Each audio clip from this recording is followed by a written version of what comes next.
I just handed you the can, I think. Oh, It yeah. was the Hellespear is what it is. Oh, nice. And it's excellent. German Hellespear. Clean, usually. Yeah. We'll talk about student loan forgiveness first, because that'll kind of, the other two topics will, the Don't Say Gay bill and the leftism in education will kind of meld together, I think. Yeah, I think so. And this also aligns with kind of what we're talking about with schools, right? Mm-hmm. So... Nobody saw.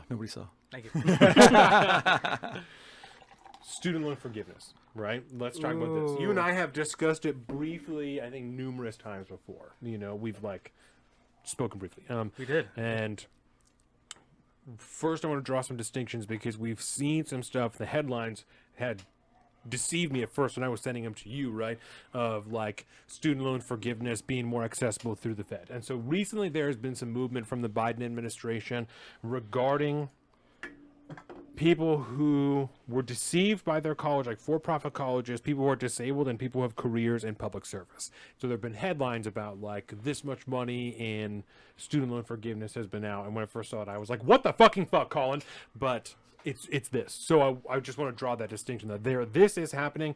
And as far as this goes, I would have to look deep more into it. But if you've been deceived by your institution, I am in favor of you not necessarily having to pay for an education that isn't fucking worth a shit when you're done anyway. You know, there are a lot of schools, like I know University of Phoenix is one of the ones that was mentioned, and we've had a bunch of local ones.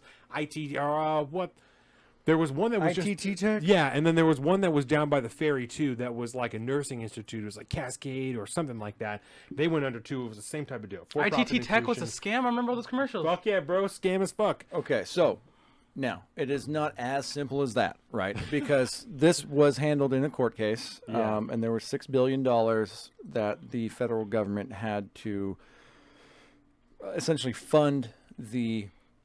refund the Fed loans that were taken out to students that went to these institutions. Yes. And it's because the institutions themselves actually, they were essentially not defrauding, but they were taking the Fed loan money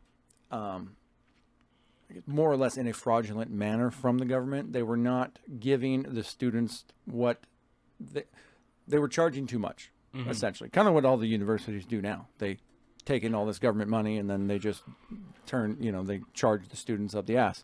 But in line about how quickly they could get jobs with those degrees. Like yes, the all sorts of certifications things they were getting were not as good as they were told they were going to get. And so when they went to go and get those jobs, they didn't hold up like they were told they were going to. Yeah, but this particularly hits most of the online institutes because when it comes to the rate at which the federal government subsidizes the student loans, they pay a different rate than, say, the standard person does. If they just go and pay the tuition, they don't necessarily pay as much as the federal government pays. And so they were essentially overcharging the federal government and they were taking money and then giving people the same outcomes for more money. And then this puts these students who are now responsible to pay that money to the federal government essentially in debt when they shouldn't have. And so because you entered into that contract under false auspices, you get your money back. And yeah, guess what? You also still get the fucking degree that you got. And so a lot of the online institutions that kind of created these, they're all for-profit institutions. I should preface that. All of them are. They essentially, they got too much money and they made the student take out more money than was required. And so I don't think fraud is mentioned actually in the court case, but for the layman, they essentially defrauded the government for billions and billions of dollars. Yeah. And then they still gave these people the education that everybody else got. It was just they got popped at a different rate. And so these people are now eligible to sign up. You fill out a form and I'm not going to give anybody the URL because it's a big, long, complicated thing. But if you Google it, you will find it in about 3 to 4 clicks. And you can find the form, you can fill it out, and you can essentially have your Fed loan debt removed because it's the government's money, so the government can get rid of it. And these particular moves eased the process in which that happens and also opened it up for, like, essentially class action suits to be done instead of them having to be done individually. And I guess that was done under the Trump administration, that they ruled or changed through executive order that all these claims had to be handled one by one, and so it was also taking people a fucking super long time to try and get their money back. So Yeah, a couple colleges that will probably sound familiar to people: Ashford University, University of Phoenix. my mom has a degree from University of Yeah, Phoenix. this one is great. Le Cordon Bleu, which is the Cooking The school. cooking one. Yeah, the prestigious fucking cooking school. I think probably they mentioned like what is it, deceptive business practices. Yeah. That's probably what's more along the lines of than defrauding people. Brown College, Brown Institution, Washington Business School. Sounds bro. legit. Let's see, Kitchen Academy. Come on, bud. What are you doing going to Kitchen Kitchen Academy. Academy? Where'd you go to school? Right? Kitchen Academy. Sounds like some like weird sexist joke. Yeah, DeVry University, my DeVry God. Institute of Technology. You know, I mean, it's a laundry. Kaiser University, I feel like I remember that one. Kaplan College, Kaplan Career Institute. You know, all the big for-profit colleges that you saw fucking commercials for growing up. Right.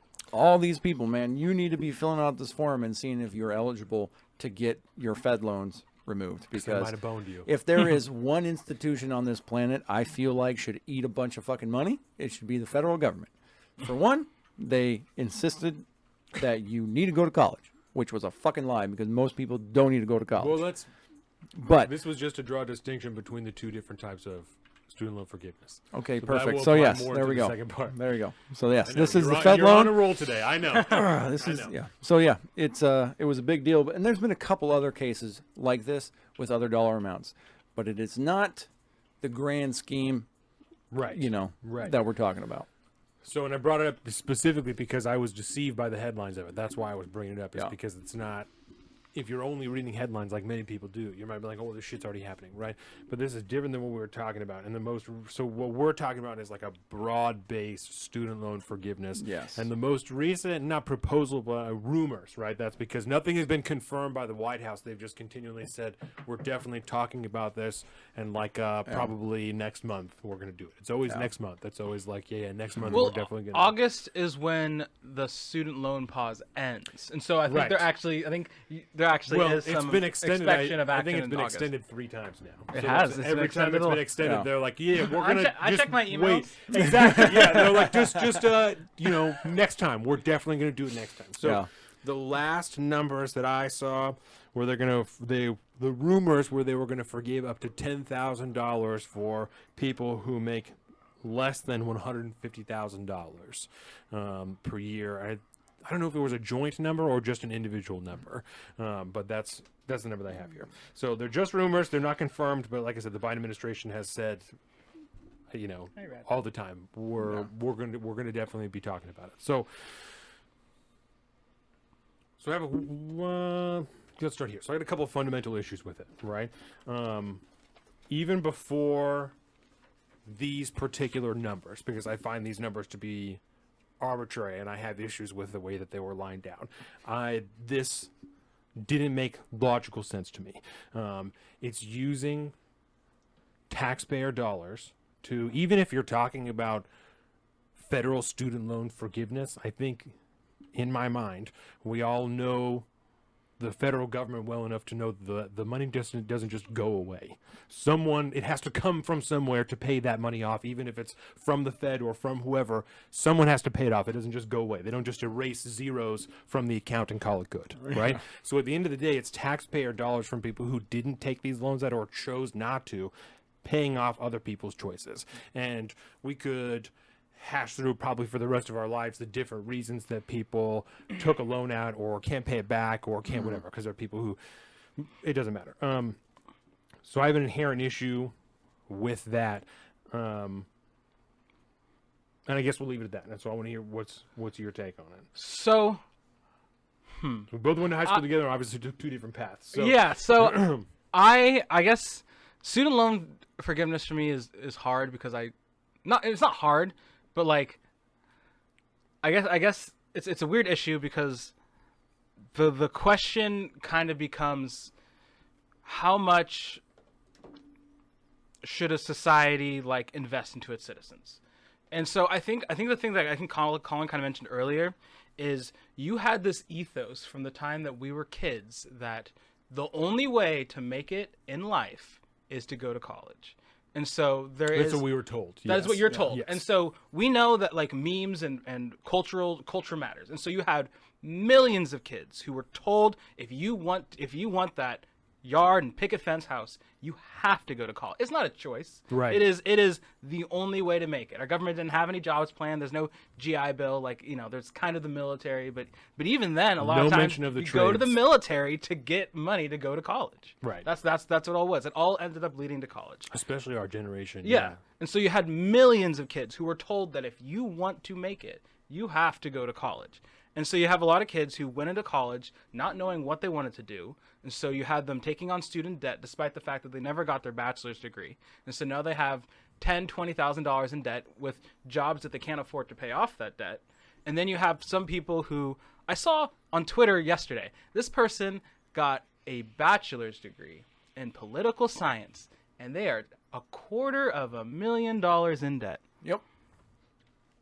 $250,000 for a bachelor's degree. Yeah, I know man. people like I have a friend who's a lawyer who doesn't even have that much money in student loan debt. They probably went to a fucked up institution. It's like a pretty prestigious one, and so I think maybe it'll pay them back. But like $250,000 for a degree is not. Yeah. That's ridiculous. Well, 100%. But and so I guess what I would say is I feel like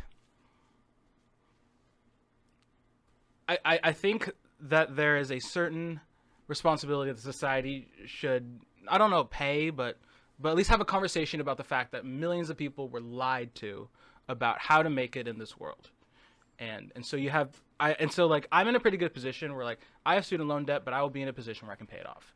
But imagine being a person who went to school for 3 or 4 years, you didn't know what you're going to do, and you got $20,000 student loan debt, and you flunked out or you couldn't continue college.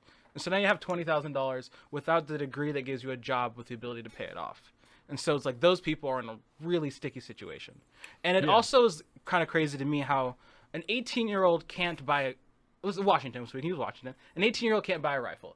But you can take $100,000 out in loan debt without talking to your parent or a financial advisor at all. Well, in here you can't buy a rifle. You have to be 21 to buy a rifle, depending on the rifle. You can buy a bolt-action rifle in Washington. But I think it's just crazy. I understand. It's just crazy to me that like there's no conversation with the parents. I didn't talk to my parents for shit about anything. Right. And I was able to take out thousands of dollars. I'd never federally- seen $1,000 in my life. Right. And you're able to take out this money without any conversation about how you're going to pay it back. What is interest rate? I don't know what interest. I just recently am understanding the power of like compound interest, like stocks and stuff. Yeah. And so I think there is, I guess I would say there is a place for student loan forgiveness. I don't think if like I see some people talking about like $50,000, like that's ridiculous. Like if you got in a position that you could pay it, like you have a good job, then you probably don't, I guess you probably can't afford to, but I do think there is a place where society should pay back the fact that they lied to American citizens. So I think we addressed a couple of different issues in that, right? Yeah. And so we'll talk about, we'll just talk about one of them. I'm going to say the first one, right? So you and I are of the same generation. So I 100%, I'm right along. I experience the same things that you do. And I understand that. There are many people who chose not to go to school or because they didn't know what to do and they didn't want to be saddled with that debt.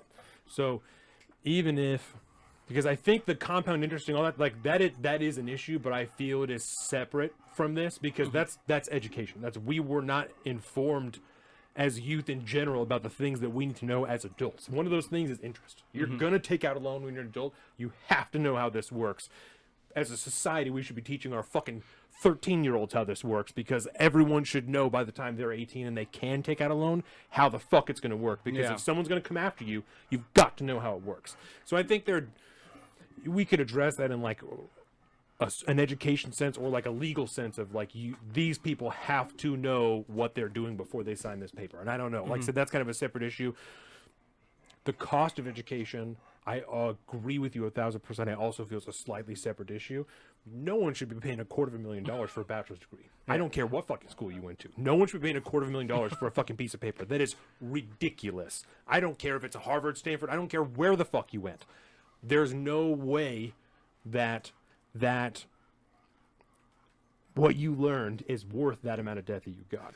And I will speak to the level of debt on like a scale, right? That I feel that if you are taking out an immense amount of student loan debt, you should be ensuring that you are getting into a career that will repay that to you. And if you're not, you're doing yourself a disservice. But is that the decision that an 18-year-old can make?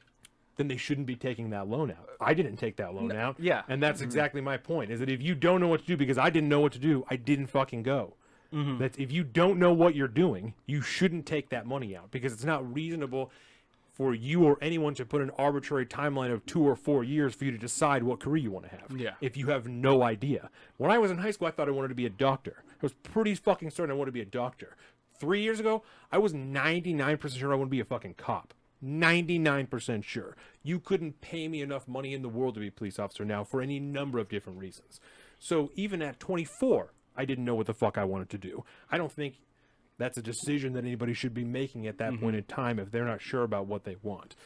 You also addressed like people who had to drop out and stuff like that. There's other exceptions that I would acknowledge, but I don't think we need to make rules or laws based off of on huge sweeping amounts of money, billions of dollars, because people weren't able to. I didn't finish high school. No one owes me money because I didn't fucking finish high school. You know, it's the same deal. I acknowledge for one reason or another people had to drop out. They couldn't finish. They couldn't whatever. If you got into a school that you shouldn't have been into, that's a whole nother issue of why are you in this school, right? Why were you accepted into an institution that you don't have the level of intellectual capability to achieve success in? You shouldn't have been there. That, I feel, again, is a separate issue from the forgiveness portion, right? I think they're elements, so they should be taken into account. But to me, especially someone who didn't go, it doesn't amount up to enough for my tax dollars to be used to forgive someone else's potential mistake or lack of responsibility or choice or, you know, whatever avenue it goes down, because it could be any number of things. It could be a mistake that you made. It's, to a certain extent, I think, a lack of personal responsibility that even if you didn't understand, you signed a piece of paper taking money out knowing you would have to pay it back. I spent a bunch of money in credit card debt. I knew I would have to pay back. I'm struggling now to buy a house because I fucked myself in credit card debt, right? Was that fair at 19 that a company gave me a card with $10,000 on it and I could do whatever I want? Not necessarily. I also still have to deal with that. I still have to pay it all back. You know, I have no choice in that matter. And when this gets forgiven, people like me or people on the converse end, that parents or other people that did manage to pay for their education get totally fucked. Get a middle finger to the face because they did what they could to pay for that education instead of taking out the loans, you know, or do something else instead of taking that out. So, and that's, I think that's where I struggle the most, is like the personal responsibility factor. You know, it's like I made the choice at the same time that everybody else did to not do that, you know? Yeah, but I guess the thing is, like, we pay for things that we don't partake, like, we don't partake in a lot. Like, I've never called the cops in my life. My tax dollars go to the police officers to make sure that that system is there. And so, like, should I want, like, the police officer abolished because I don't use it? Or like, maybe not abolished, but, like, should I, like, not, like, I guess I'm also, I guess I have to say personally, I am very okay with, like, my tax dollars being used for public good. Like, and like, and personally, like, that's entirely, like, a part of my character, or I guess a part of my belief. So I guess for me, what I see it as is and like, I would actually argue that for you, I don't think a credit card company should have been able to give you $10,000 in 19. Like, I don't think that's predatory, and you're not responsible, or I guess not responsible. You weren't. I think this is like, I don't know. I guess what I'd say is, like, I think there's a place for the government to help people who made mistakes. So I want to address one thing. One of the points you made was, like, with policing, right? You've never called the cops before in your life. That's probably because of the money you put out there to pay for the police, right? Because ideally, in a good world, if policing is running at an optimal level, nobody needs to call the cops, because their presence alone might be doing the trick or something. So, but when you're talking about a predatory loan situation or predatory lending situation in which the federal government was the main culprit of. I think part of the argument is moral, and it says these people got fucked, and it's not fair because in part the government helped fuck them through these other third-party lenders. Which it's also important to remember, the money that you would get from, say, like a federal loan guarantee does not come from the federal government exactly. It comes from government-run banking institutions like Freddie Mae and Freddie Mac and all that shit. Yep, and they do that shit all the time. So at some point, there is a private entity out there that is owed money from somebody. And it is, if somebody is going to take the stance, the moral stance, I guess, that these people were fucked, so they should be helped out, you cannot, in my mind, you cannot screw somebody else over for somebody else's mistakes, whether it's the federal government or not. If somebody chose to walk the path to either pay their own way through college, take out private loans, or make a calculated decision to take a Fed loan, knowing that they were going to pay it back over a number of years, or people that did not, it is immoral at that point to ask them to pay for that person's mistake or somebody that was taken advantage of. It is then amoral to ask somebody else to pay for that as well. Somebody else's problem is not your problem to take care of necessarily. You personally could have a stance that it might be the right thing to do, and you would be right to do that. A lot of people out there can't afford another $100 a year in taxes. Let's put it that way. $100 these days goes a long ways for a lot of people. It is completely and utterly unfair to ask somebody else to pay for somebody else's situation. In that particular case, we have social programs and things like that where we all pay into, and you may never use, and you may never see it working, but some people are going to benefit from it. Different case. We will never get to take Social Security out ever. Probably not. But we pay into it every fucking week. Yeah. A lot of people die before they even have a chance to pull it out anyways. But so I think it's just the people that make the moral argument that it's a good thing to do. Yeah, I think little brother's home. Heard his giant ass truck pulling. That thing is so fucking loud. But yeah, if people make a moral argument that people were wronged and the wrong should be made right, you can't make that right by doing someone else wrong again. And so you kind of run into that. No matter what happens, everybody gets fucked. And I don't know if maybe I don't have because I'm dealing with this myself. Like, my wife has student loans. And so we've been beneficiaries of the holidays on, student loan payments and stuff like that. And I've benefited from that. So is she. And I am very much not looking forward to the time again where we have to start paying that again. And luckily, she went to one of those schools and that was settled in one of those lawsuits. So we're going to see what we can do about that. But I would never ask somebody else to pay for my mistake. Now, I also can understand that, yes, there were generations of people that were lied to and indoctrinated in the system, told that this was the thing they had to do. But I don't have much sympathy for those people. I really don't, because it was up to me when I was growing up. My parents were at a point where they could have paid my way through school. I mean, they could have afforded it to a certain point, but they said, no, if you want to go to college, you find a way to pay for it. You take out debt and then be saddled with the responsibility of paying it back, or join the military. They usually have educational programs that'll pay for stuff like that too. If that's the path you want to go, you need to do the work to do that. And I don't see it any other way than a failure in societal responsibility to instill common sense. Everybody fucking knows. Every parent that has a child that is now dealing with this concept, and millennials, Gen Zers, even Gen Xers, even the fucking boomers their parents knew exactly what compound interest was. They knew what loan forgiveness or loans were. Everybody knows what that was. It's interest, and the loaning of money has been around since fucking Mesopotamia. Always been that way, right? So I have very little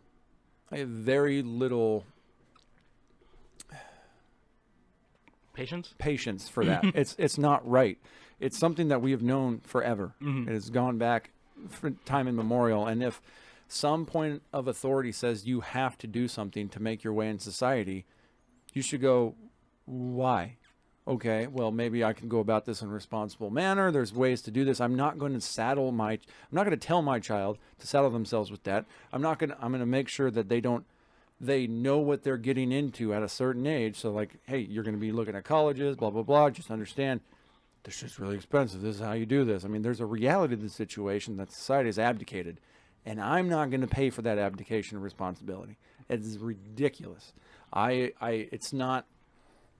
It's the same thing when you're talking about like people infringing on other people's rights. There's a reason we have laws and things to prevent people from doing that. Is there a serious problem with predatory loans? Yep. And it is clearer today than ever, and we should probably find ways to address that. But mistakes of the past cannot be paid for by money today. It doesn't right the wrong that was done. All it really does is perpetuate the problem moving forward. And while I can understand the moral argument of wanting to help people, I'm not okay with screwing over somebody else in order to help somebody else.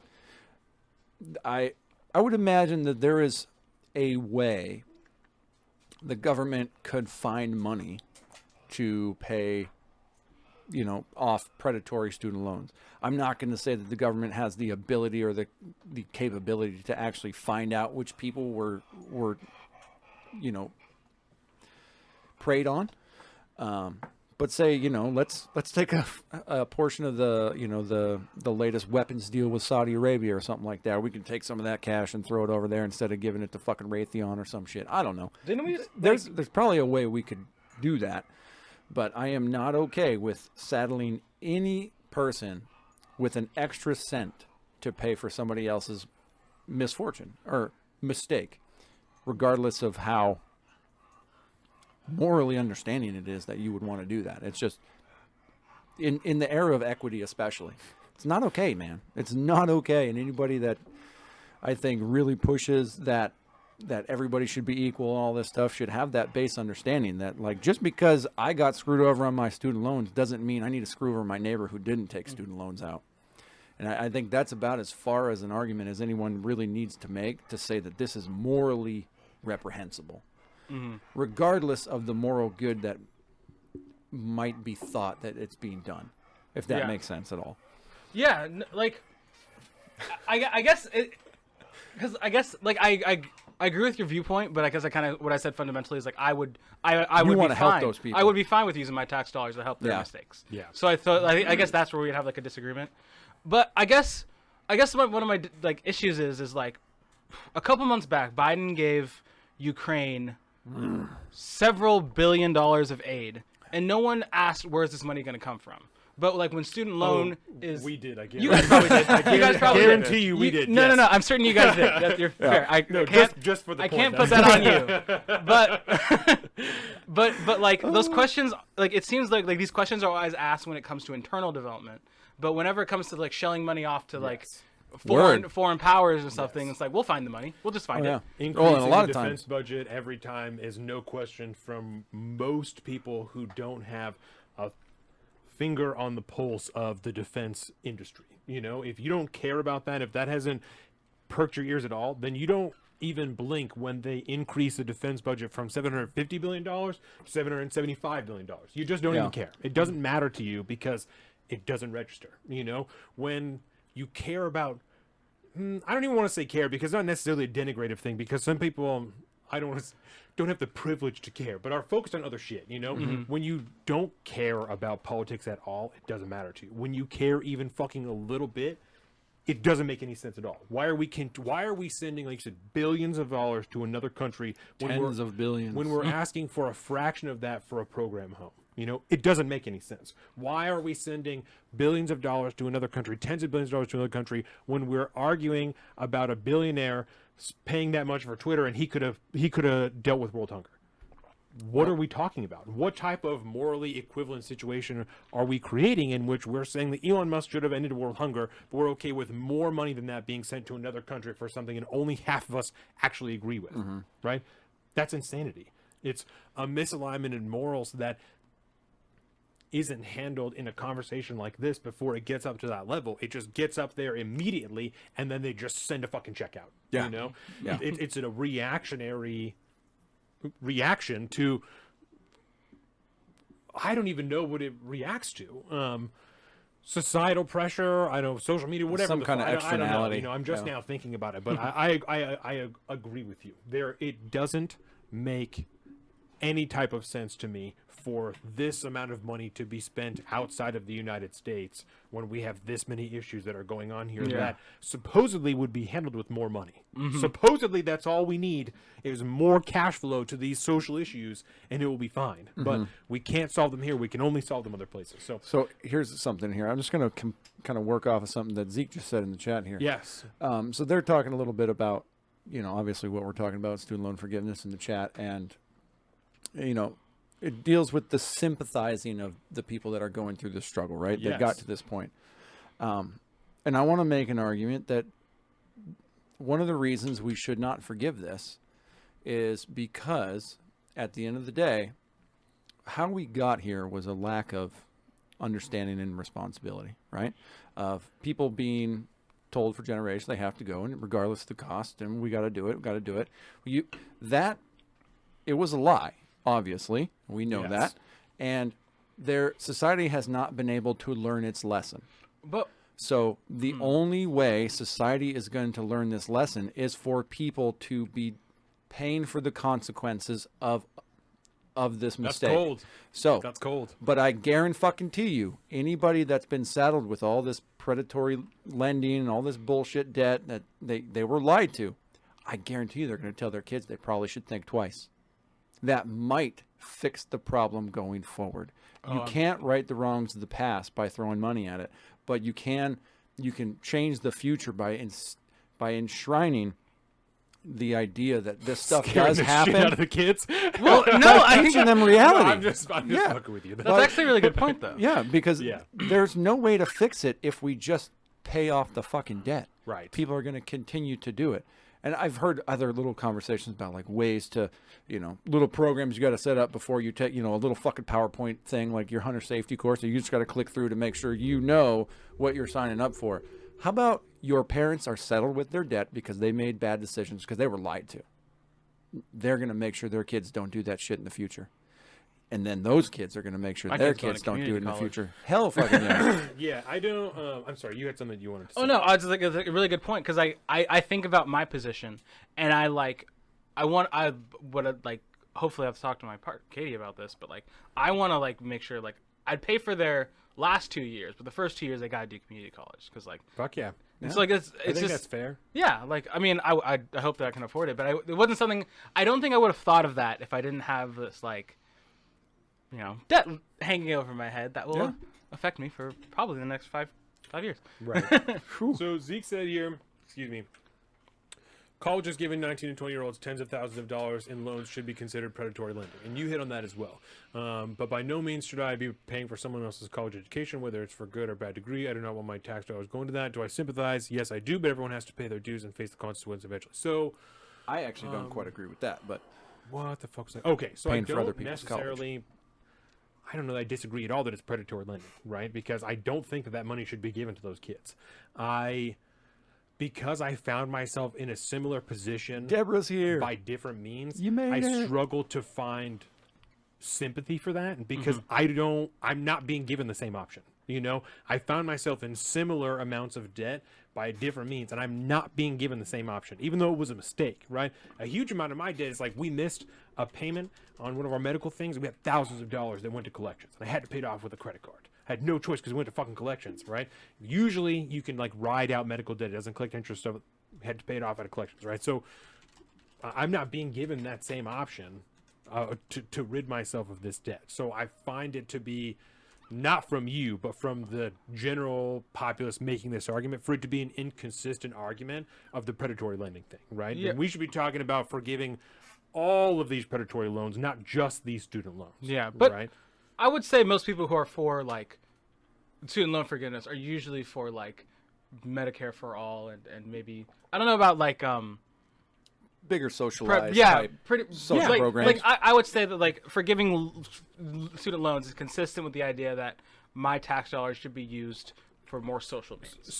Certainly. My only point is on the predatory lending aspect. Of if the issue is predatory lending, then we should be addressing that as a whole, not one particular aspect of it, because we got fucked by the same group in different ways. You know, one group, one portion of that should not be given forgiveness when the other ones are not. That's my only point. So that I find it inconsistent, because, like I said, I don't disagree with you on the predatory lending part. I think that a better way to go about that would be for someone to have to co-sign on that loan for you to be able to get it, because especially now, there's no way to guarantee for you to get that knowledge. No way to guarantee it. While you should know, we should all know what compound interest means. Like you said, it's been around for a fucking bajillion years. I didn't know how to long divide when I was 18 years old. I'm 27. I don't know how to long divide. So You have a calculator? That's right.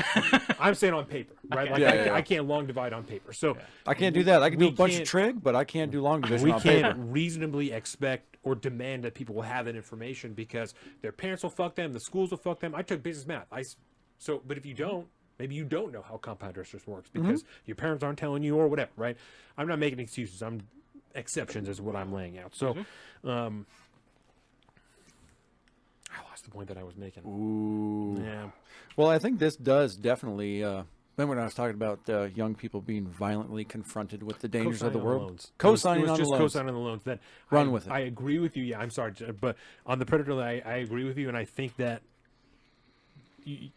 someone should have to co-sign on that. I think that's you a know? hard one because, like, if you're a poor kid and you like, if this is your way out, how do you like? I'd rather them get saddled with student loan debt than not be able to get it at all and not go to college. Or like if your parents have fucked up credit, Yeah. them co-signing a loan doesn't do anything.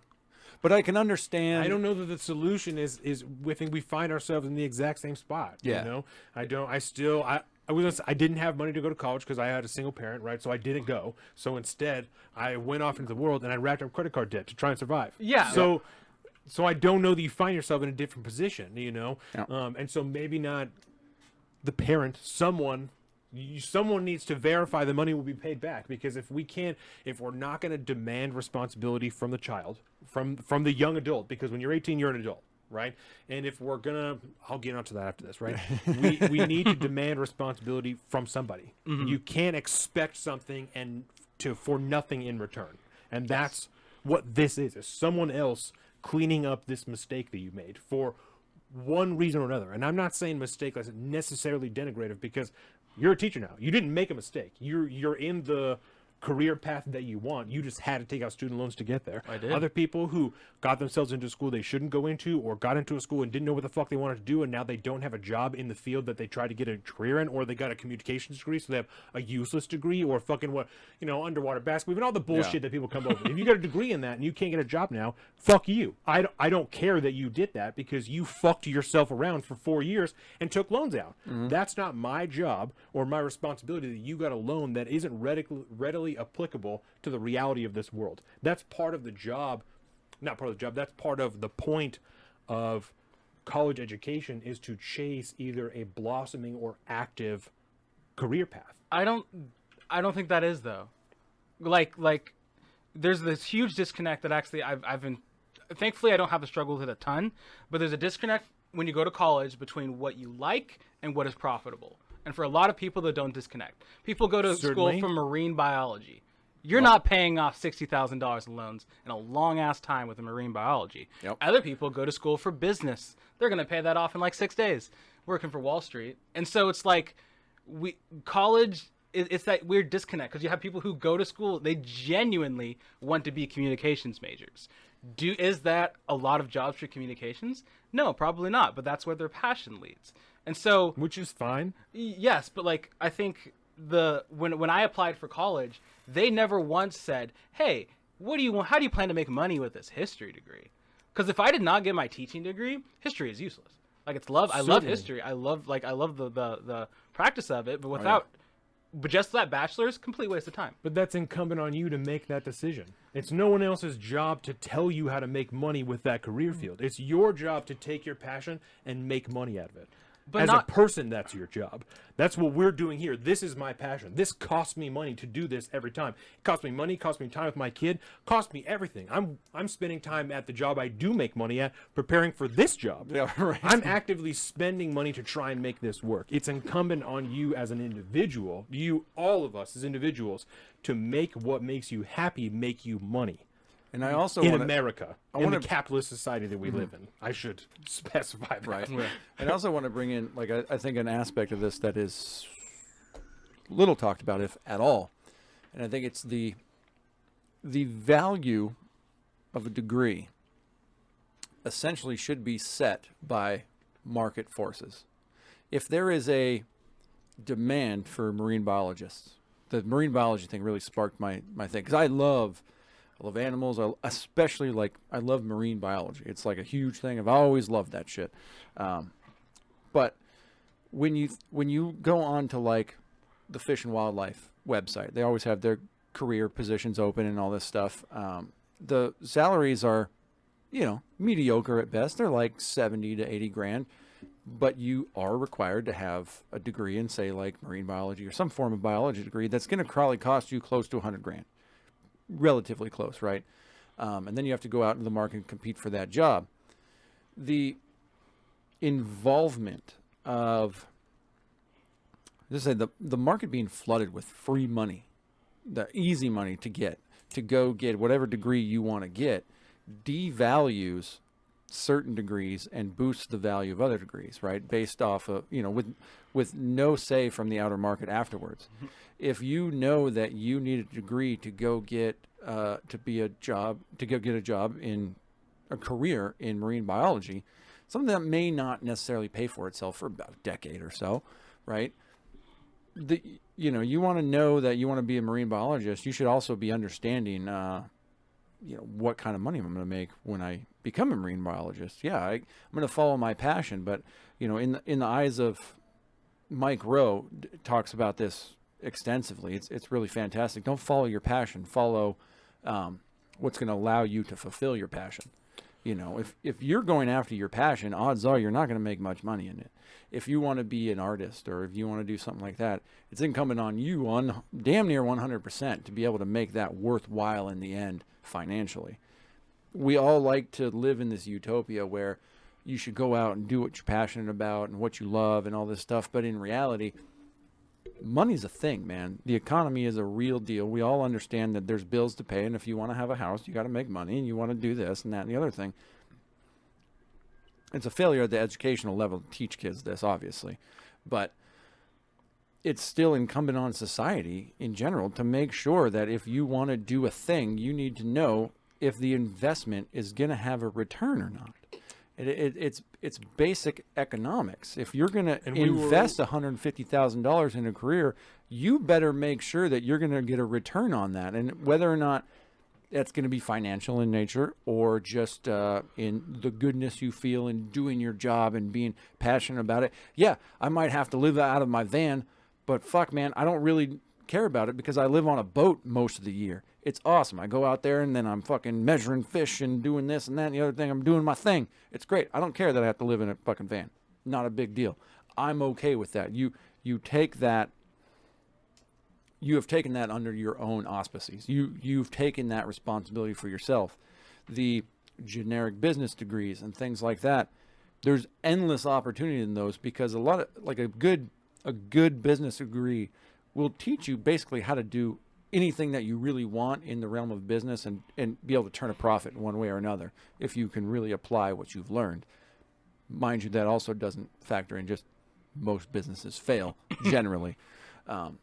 But there's got to be a market-based solution to set the price of a degree for what it's worth on the back end. Right. And unfortunately, it's always going to be a lagging indicator, which is, somebody that if you're going to go to college, man, you got to do your due diligence to know what it is that you want to do. The very first question I was asked when I was like, all right, are you thinking about going to college? Well, what's the plan? You're going to go into trades? You're going to do whatever? Because I had a really tight relationship with my career counselor at my school. So as most people don't take advantage of that. And I had a very, very good one.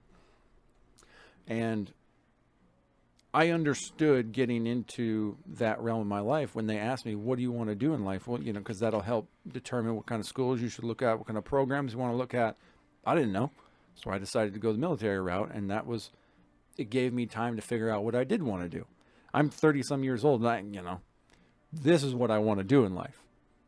Make content, make entertainment things, what we do here, what I am truly passionate about, I have found. It is now incumbent on me to try to make this profitable so that I can support the lifestyle that I want to live. Ideally, I want to do this damn near every day of my life. I don't want to do this once every 2 weeks. It's just something that we have to do because of the externalities on our life to try to build this thing up. Ideally, we do this Monday through Thursday, Monday through Friday sometimes, whatever. And then that's just what we do. And that's incumbent on me now to do that. I didn't have to go to college to learn that. I didn't even know that I wanted to do it until we kind of discovered that through the process of, just living life. But to get back to the college thing, I kind of diverted there. I'm really bad at that today. The fucking alpha brain's firing, bro. Yeah. But yeah, there's got to be some kind of market solution to tell a college that, like, we're going to offer this marine biology degree. We know that when you go out into the world, you're only going to make $50,000 a year for the first 10 years. After that, you might make 150, you might make 200,000, whatever it might be. But for the most part, we can't sell this degree program at $150,000 for 4 years. Right. We can't do that, so we have to do it. But generally speaking, all college degrees are kind of, depending on the school, kind of a static level. You pay to go to college. Depending on how long you're there, how many courses you take, all this stuff, your tuition might be different. But generally speaking, a 4-year degree is going to cost what a 4-year degree costs. 4 years at Stanford. School, you mean? Yeah, at a particular school. 4 years at Stanford, whatever it is that you're studying at Stanford for 4 years, is going to basically cost the same exact amount of money. The program that you pursue is not going to have the same market value on the back end.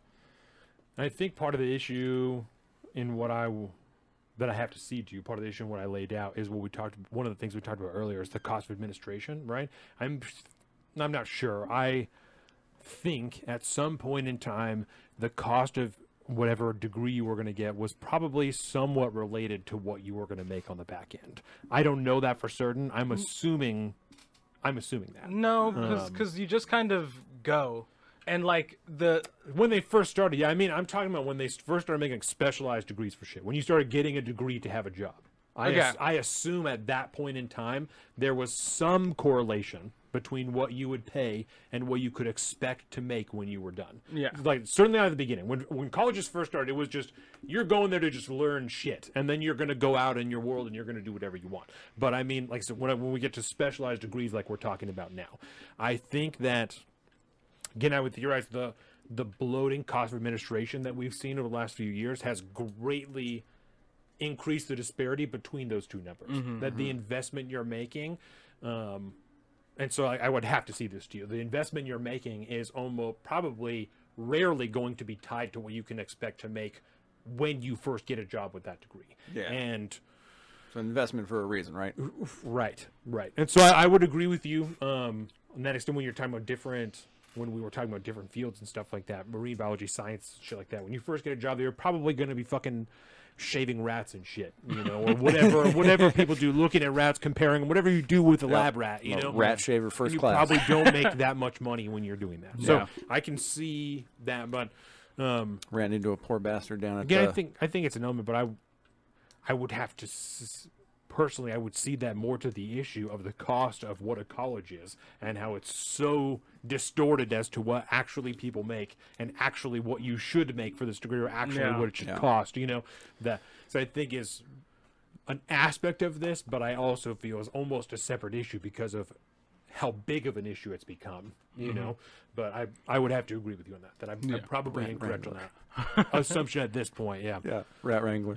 I just ran into a guy down at the pier the other day when we were coming back from crabbing.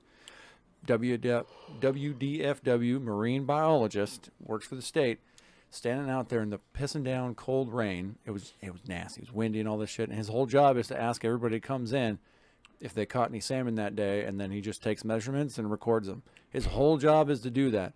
And I was like, I'm curious, like what his salary might Did you be ask like. him? No, but I came back and I looked up the job because it's a government job. It's all Yeah, you can always fucking glass window, baby. You see right through it, and it's like 40 grand. And mind you, he's got a ladder to climb and a definitely awesome And a path to degree. do that, man. But he's probably saddled with a shit ton more debt than Yeah. he's going to make for a long time. Yeah. And that's fish tough, measurer. man. And yeah, I it's a sympathize fish with this. measurer, bro. I definitely don't want it to make it seem like I don't have sympathies. I 1,000% I do. You know, I'm not but that cold. No, but I think that you're right. I think at the end of the day, it just boils down to not even a moral. I don't know, a difference in. I don't know. Saying like ethics or morals seems like it's like a divisive thing, like one of us is wrong or right, but it's just a difference in alignment of ethics of like I don't want to pay for someone's mistake and you're okay for paying for someone's mistake and either one of those is inherently incorrect. It's just a difference in Just gotta vote it it's out. a fucking policy Yeah, difference. Like exactly. it's a policy difference like we always talk about. At the Yep. end of the day, that's a policy difference. I like That's that. a You just do- got to vote it yes. out, man. Do you think this is a good use of money or not? And that's just an argument. That's just Yeah. a debate. No, I think. God damn it! I'm glad you're here. God damn it! I'm glad Yes. you're here. This has been great. Yeah, Yeah. my brain today has just been exercised to a point. I'm not. You know, when me and you sit down, we just do this by ourselves all the time. You know, different. we know each other way too well these Yeah, days, so it's it's different. real. We know what we're going to say before we say it, and it's so good to have third parties come in and be. You've blown my mind multiple times today already, and have Thank got me to think totally different ways about it. And Yes, especially when people don't necessarily agree with us, because then we start talking about don't say gay, right? Unless either of you guys have a final point on. I'm Okay, good. So we can start breaking into this. So we've tried to talk to other people about this, and we've heard a couple of different things. And one of the things that we've heard is like a lived experience argument. You know, is because I'm not a trans person, I don't want to discuss this particular topic because I don't think that it's my place to have this discussion. And we've even had a woman tell us, well, I've never been pregnant or had an abortion, so I don't think that it's my place to discuss the abortion topic. I think that's fine. I think that's bullshit. I think that's a bullshit argument because you've sat here and we've not agreed at the base of most of these things and are having a perfectly cordial discussion. You don't have children. I do not. You I have two have cats. all of the stake in the world to have these discussions, these ones about all this type of stuff. So I think that I just think that's bullshit. I don't agree with those arguments. The lived experience thing I think is a way to qualify who can and can't have discussions. And I think it's counter to my base of people being able to talk about whatever the fuck they want. Yeah, because you like know? when I was in college, I had an African history professor. She was white. She knew way more about Africa than me, 100%. But like with that lived experience argument, it's like, well, I'm African American, so I obviously have somewhere more. I have a stronger ethos about this because that's my lived. Like what? Nonsense. Yeah. It's It's like nonsense. she's you know? spent thousands of dollars to understand this.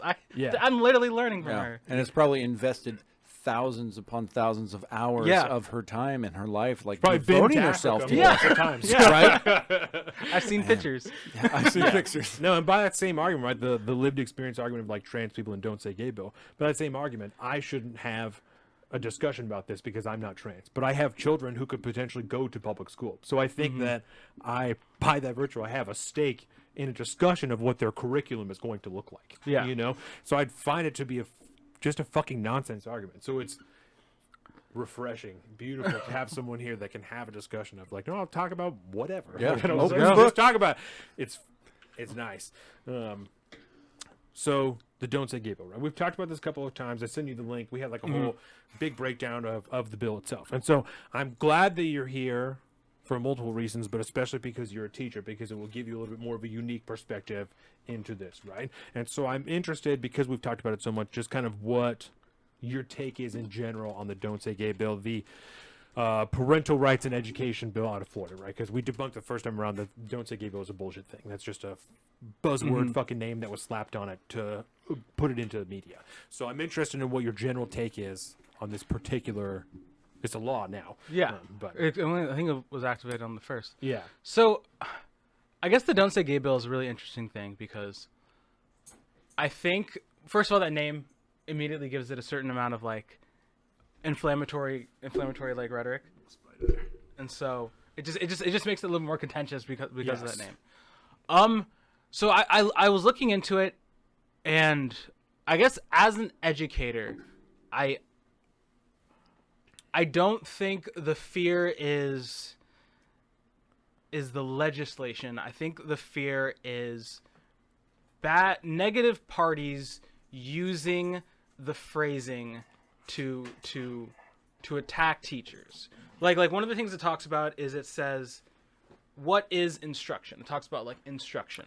Right. And that is an incredibly vague term in a teaching context, because like I think like the classic example is like if a gay teacher mentions their husband in context to like second graders, like I think we would all agree that you probably shouldn't be talking about sex ed with third graders. I think that's all genuine. Right. That's like, and I don't think that part of the bill is actually, I would lie. Some people are contentious about that. I don't think those people are serious, but I think serious people, not genuine for sure. Yeah. I think serious people are like, yeah, you probably shouldn't talk about sex ed with third graders. But I think the fear is some kid comes home and he's like, hey, Mr. Thomas went skiing with his husband this weekend, and like just like because we were at the same park, and the teacher and the parents like, why is he talking about his gay husband at school? Right. The parents are, and then the parent goes to the school with that. I think that is the fear. They're like, I don't think people.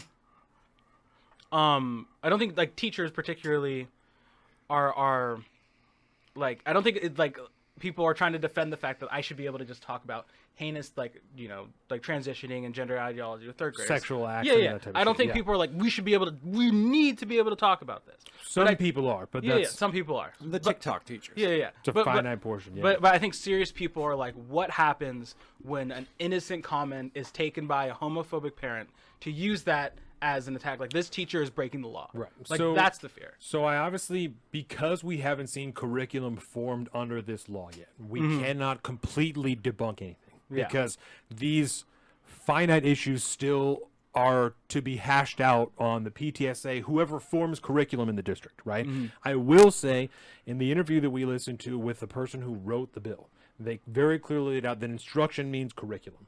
Yeah. That instruction means a written curriculum for the school district. And they also gave that very same example that isn't covered by the bill, that will not be illegal for someone to mention that they have a husband, or for someone, I think the particular example was for a student to ask a question about a same-sex family, and then for that to be discussed. That is not illegal. And for the teacher to answer that question. Yeah. Right? That's not illegal. That's a completely organic discussion that originated from the student itself. It is for it to be written and instructed in the curriculum in which that is illegal, right? So, again, I can't completely, not even disagree or anything, because we haven't seen what the curriculum is going to look like. So we don't know what those finite points are going to be. All we can take is the word of the politician, which who wants to fully trust what he has to say, right? I believe that he's being genuine, but I also don't fully trust you because you're a fucking politician and y'all motherfuckers lie about everything. So it could very well wash out to be that way. The way that it's explained is that it won't be that way. But again, we cannot know 100% until the curriculum has been drawn out and enacted. Yeah, but I think the fear is, even if they are legally protected, there will be time taken out of their day, their weeks, their month by a parent who potentially has misread the law and is using it to go after said teacher. But that would be an immediate quash, right? If it's not a valid bringing up of the law, if it's not a valid case, it would be immediately thrown out. The thing is you would hope so. But let's say the parent emails the principal, and the principal's like, hey, like, the parent had a complaint about how you're talking with the kid.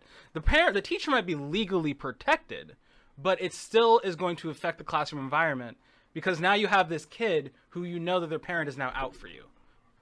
You know? And it's like, and even though, like, I guess that wouldn't have changed, like, even if the law didn't exist, but I still feel like that, like, a parent could misread the law and feel like they are protected by their accusation.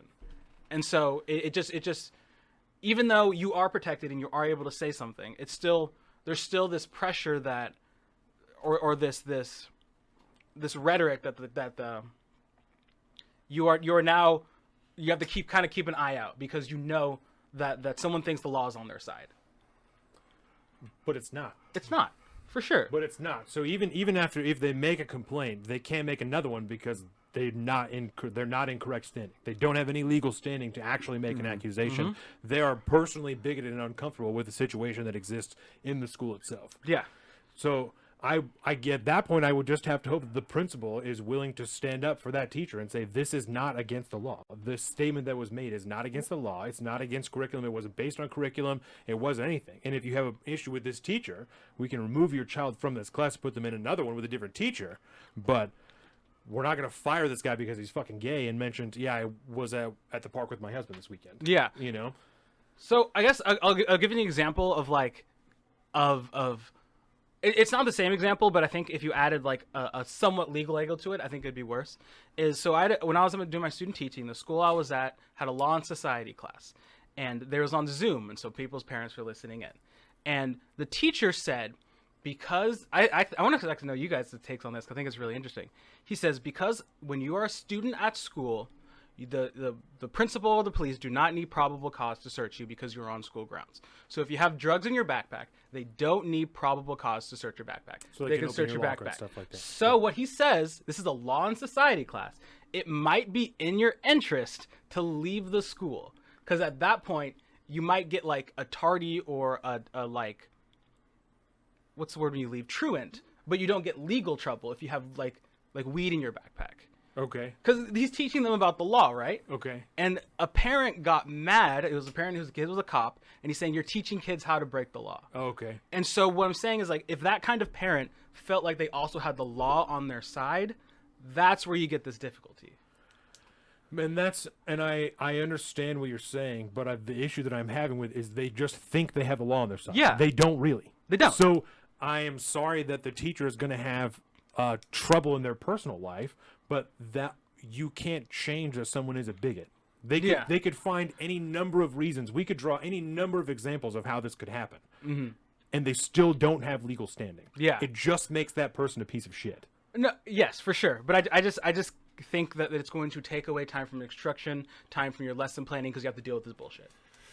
It's possible. I will see that it's possible. Yeah. If the law is abused, it is possible. But these are like several ifs that we're laying. Yeah. You know what I'm saying? And like I'm not trying to say that like, you know, like, oh, gay people can't be teachers anymore. No way. I think that's like kind of a ridiculous reading of the bill. But I do think there's going to be a ton of bullshit that teachers are going to have to deal with that they otherwise would not have without the bill. And I don't think that there's a ton of openly bigoted people that are sending their kids to public school. You know, I think that assumes that a bunch of the people who live in Florida are openly bigoted against gay and trans people, and I don't think that's the case. I don't have any reason to believe that that's the case.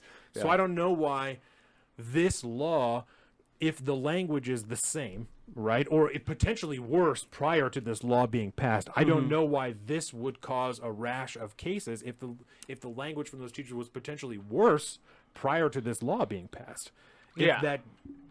If that person is a bigot, they're going to find a reason to target that person. And I don't think that, especially after this more restrictive law on instructor speech, they would find themselves in a more compromised position for things they're saying. They're probably, the people that are gay or going to potentially say shit like that are probably going to be more careful about what they're saying after this law's been passed than they were before. Yeah, I guess. Yeah.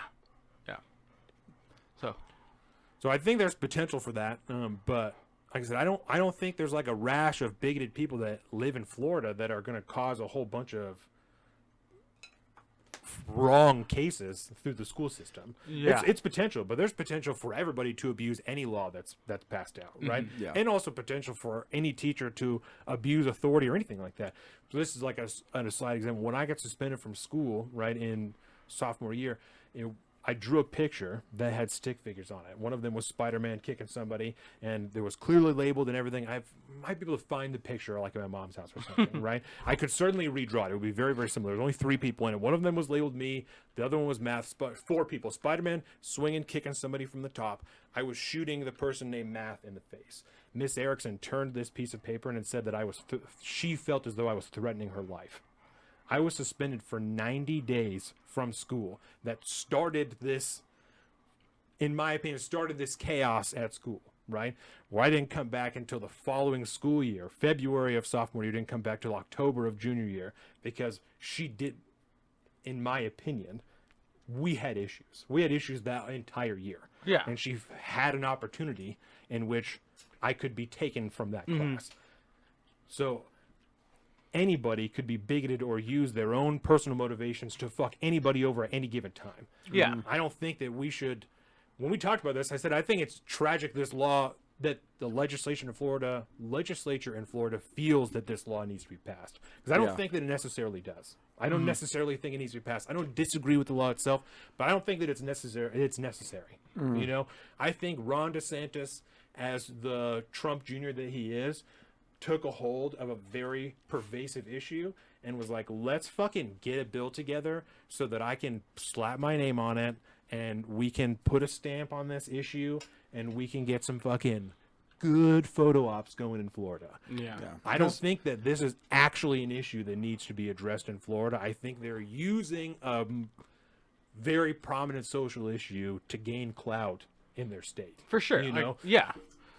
And so that's, I think, my biggest hurdle with like a bunch of people having legal cases thrown. I was like, I don't think this is an issue in the first place. I think that they're making an issue about it and made a law about it, and that's why it's here, because they're reacting to other shit that they're seeing around the nation, you know, libs of TikTok and shit like that. So I wanted to make a couple points, and I think it's a lot of it is, we got to remember, we see a lot of the, you know, the TikTok teachers, courtesy of libs of TikTok, right? And what those people are essentially doing, I imagine you've seen a lot of those same videos and things like that. do you follow libs of TikTok? I don't. What? I know. It's gold. No, I know. It comes So up. good. So You probably see it enough. it comes up all the time. I have a lot of thoughts on it, but I'm interested. We'll hear about that after. Yeah, Go ahead. because I think what this essentially is a reaction to is people not remembering that the small fraction, or the flood, we'll say, on social media of TikTok teachers that are essentially abdicating the responsibility of teachers and solely acting as ideological activists. Yes. I think already there is 1,000% room in any, well, I don't know because it's a public sector union, but within any reasonable education system, there is room to fire those people because they are obviously not there to teach. They're obviously there to be activists for something, and that's not their job. And I would imagine that in reality, the amount of actual activist teachers like that is incredibly small. Yes. And like I said, this was perfectly timed to, like you just laid out, essentially be a campaign style, you know, boost my It's like a cred, bombshell, you know, know? it's a big deal. And really all it really does is prevent activist, ideological activism from entering in the classroom. And that is not a bad thing for anybody. It's both sides have latched onto this thing and taken it both to the extremes, when really all it does was to make sure that if you're in there proselytizing your ideology, you get fucking fired like you should.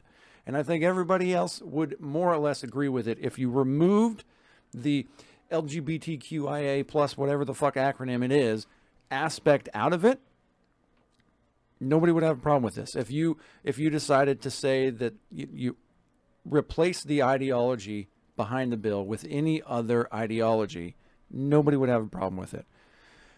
The reason people have problems with it is because of the ideology at question at this point. When teachers abdicate their responsibilities of, and I don't know how much leeway teachers have in building curriculum and lessons plans and stuff like this. I imagine it's relatively strict. Right, you have a curriculum you have to teach, and then you have to kind of. It's pretty lax. Like There's just kind of you base have points. state standards and then district standards, but within that you have a lot of leeway. Yeah. Like obviously, like you can't be like super extreme. Like I can't teach.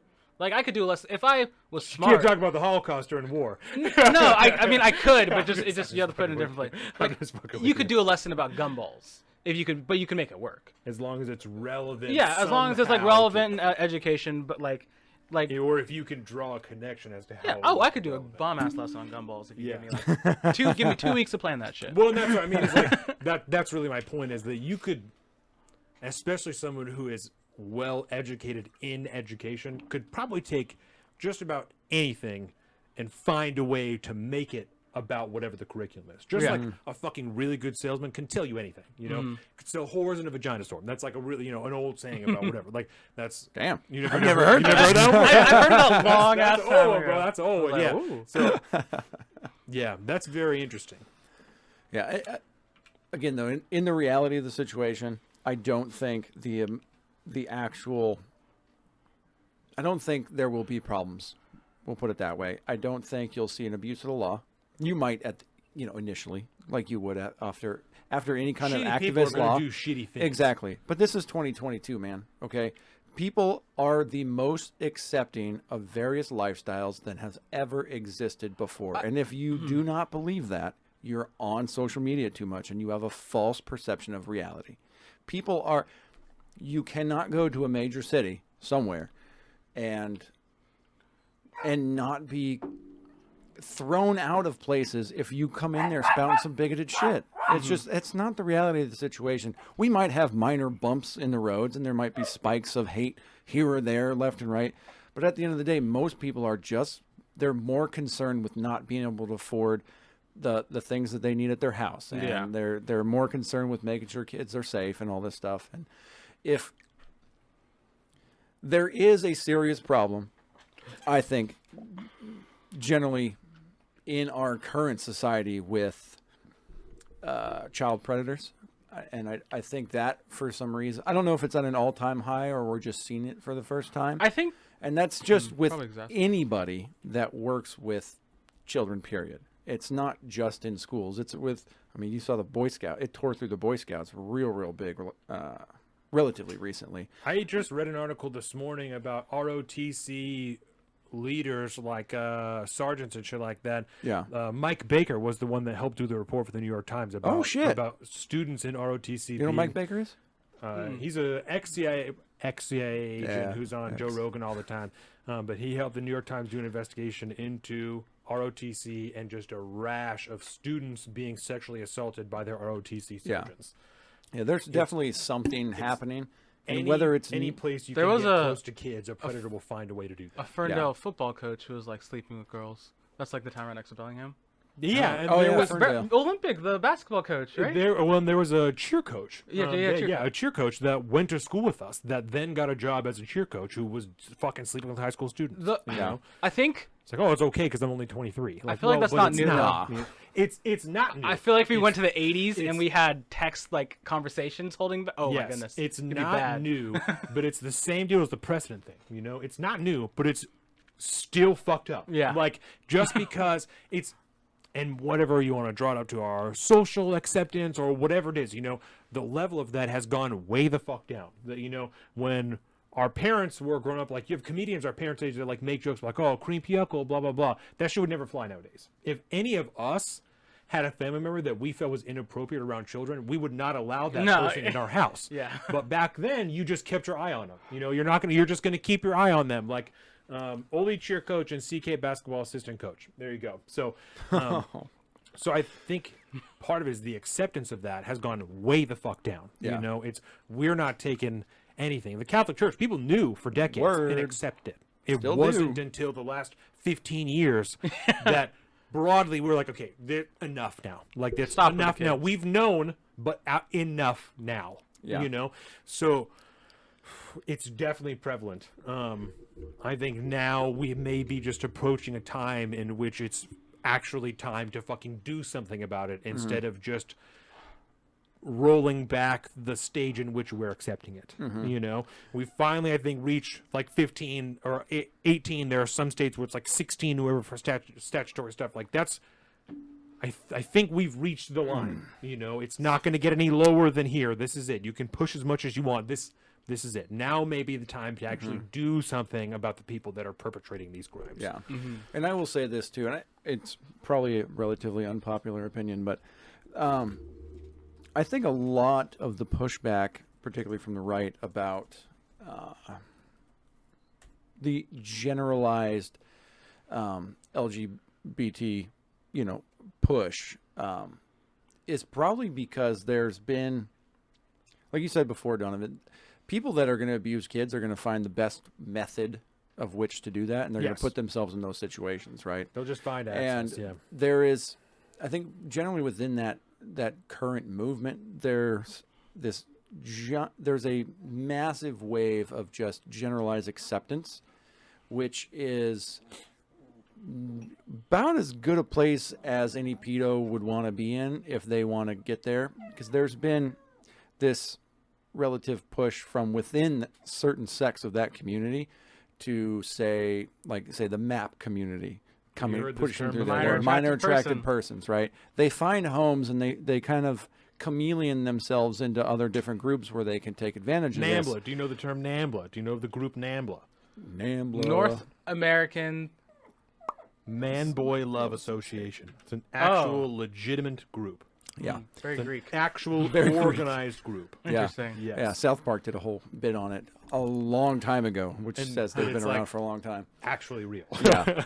And so within that particular group, there's so much acceptance that there's been this really strange kind of excuse making or generalized acceptance of this small sect of people that are working their way into this community and definitely using it to prey on kids. And whatever it is, whatever actual number of pedophiles that are running within that particular group is probably going to be relatively small compared to the whole group. Mm-hmm. But when people see that, they latch onto that group, and then they instantly they push back against that group because that's where they're seeing it come from. I would challenge anybody that is pushing back against, say, that generalized movement, or like the drag queen story hour type stuff, or there's been a lot of these big kind of like grown ass men in drag doing strip teases in front of kids, and their parents are bringing them to these venues and things like this. I would doubt that anybody that's pushing back against that has any problem with gay people, lesbians, bisexual, even trans people, as a whole, especially when they meet them one-on-one, because again, like, people are more accepting today than ever. I highly doubt I think it's partly a social panic coming from that particular side of the political aisle. The amount of people that are actually bigoted towards that group of people is infinitesimally small, but because they see certain rightfully terrible things coming out of that group, they push back against the entire group. And it's somewhat understandable in a way, but I wouldn't go as far as to call them bigoted necessarily or anything like that. It's just, we're in a more divisive and polarized era than ever, so people automatically take pretty extreme stances right off the bat. And generally speaking, the longer they're exposed to these issues, the more nuanced their take on them begin. And I don't see it. I don't see a massive wave increase in bigotry against generalized homosexuality in America today. I think that's a crazy thing to think necessarily, especially if you spend any actual time out in the real world. If you live on social media, right, and that's where you get your take on society, you could believe that. But at that point, you're not just a bigot. You're also kind of a fucking idiot anyways, because this is where you get your generalized perception of reality. So you covered a lot of stuff. So do you have anything to respond to what? Oh yeah, sorry, that was a lot. It is okay if you don't. I just want to give you an opportunity to. You could just pick one if you want. Yeah. So I guess I would say I think, like, I agree that, like, most people are very accepting, but I do feel like within the last year, 6 months, there is a sort of pushback on. I would agree with you, like, gay and lesbian were kind of done, but I think T is where there is a lot more conversations about, like, trans people, and yes.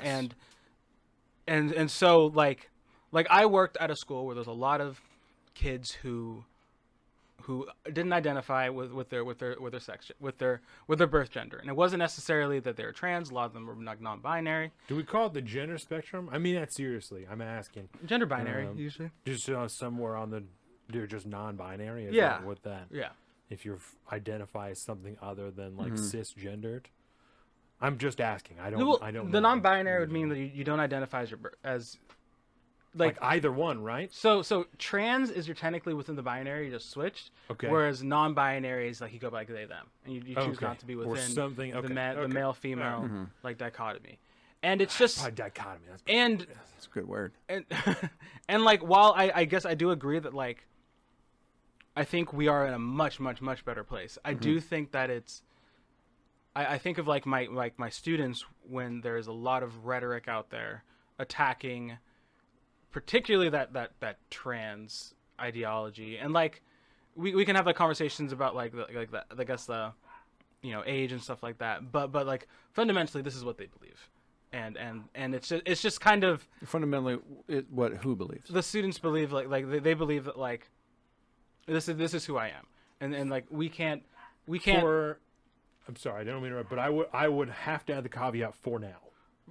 because we can see statistically, and as far as youth goes, there's like almost 10% of youth that identifies as something other than cis, but it's almost only 1-2% of the adult American population. Yeah. Depending on where you're at, it's some places as high as 20%. I think in it's certain areas. undeniable that there's something going on with youth Yeah. right now as far as the trans category goes, that there is an enormous amount of children that are identifying as trans that are not necessarily trans. Yeah, and like I guess what I would say is like even if they choose to change it in their life, even if they choose to change so in the future, I just hope that we can create something that like they're at least okay in the now, because a lot of times these things are coupled with deep poverty, anxiety, depression, and it just Social pressure. social pressure, and it's just like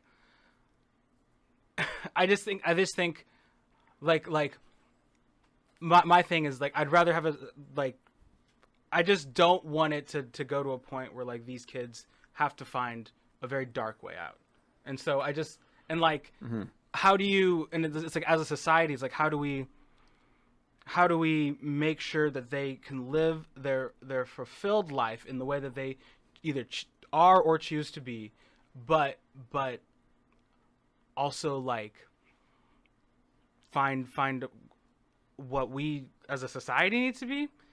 I guess it's just this hard thing, because it's like how do we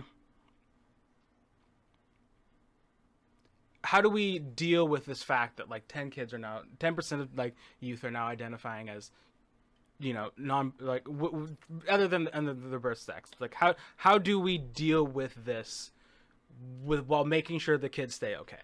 I think a good first step would be help them figure out what the reality is, because again, some of those kids are not actually trans.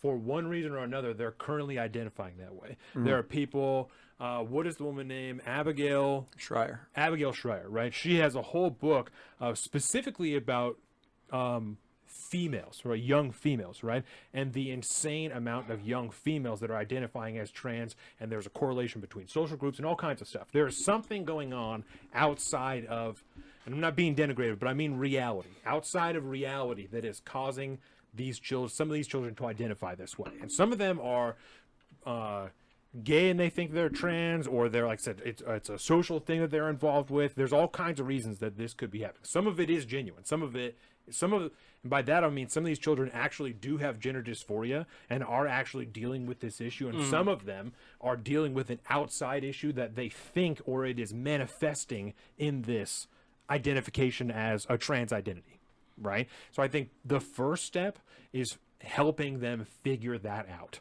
If you are not really trans, you probably shouldn't be identifying as trans when you're 13, because it's only going to confuse your path forward to find out who you really are. And I think that limiting outside interference, and I mean not specifically, but a lot of times social media, is a good place to start, right? Yeah. I think that if you give, I don't know, so I'm not a psychologist. I'm now speaking from and I'm not qualifying anything, I'm just, from a parent, I'm just trying to think, right? I believe that if you support a child and give them a nurturing environment to discover who they are, they will do that. I think that if you implant a child, or even with seeds of ideas from outside, even in good-hearted attempts to try and help them figure out who they are, you stand the chance to subvert them away from reality, because they are children. Because they don't fucking know what is happening at 13 years old. They don't know. Yeah. And even tiny little seedlings of ideas can grow and subvert them away from what is actually going on.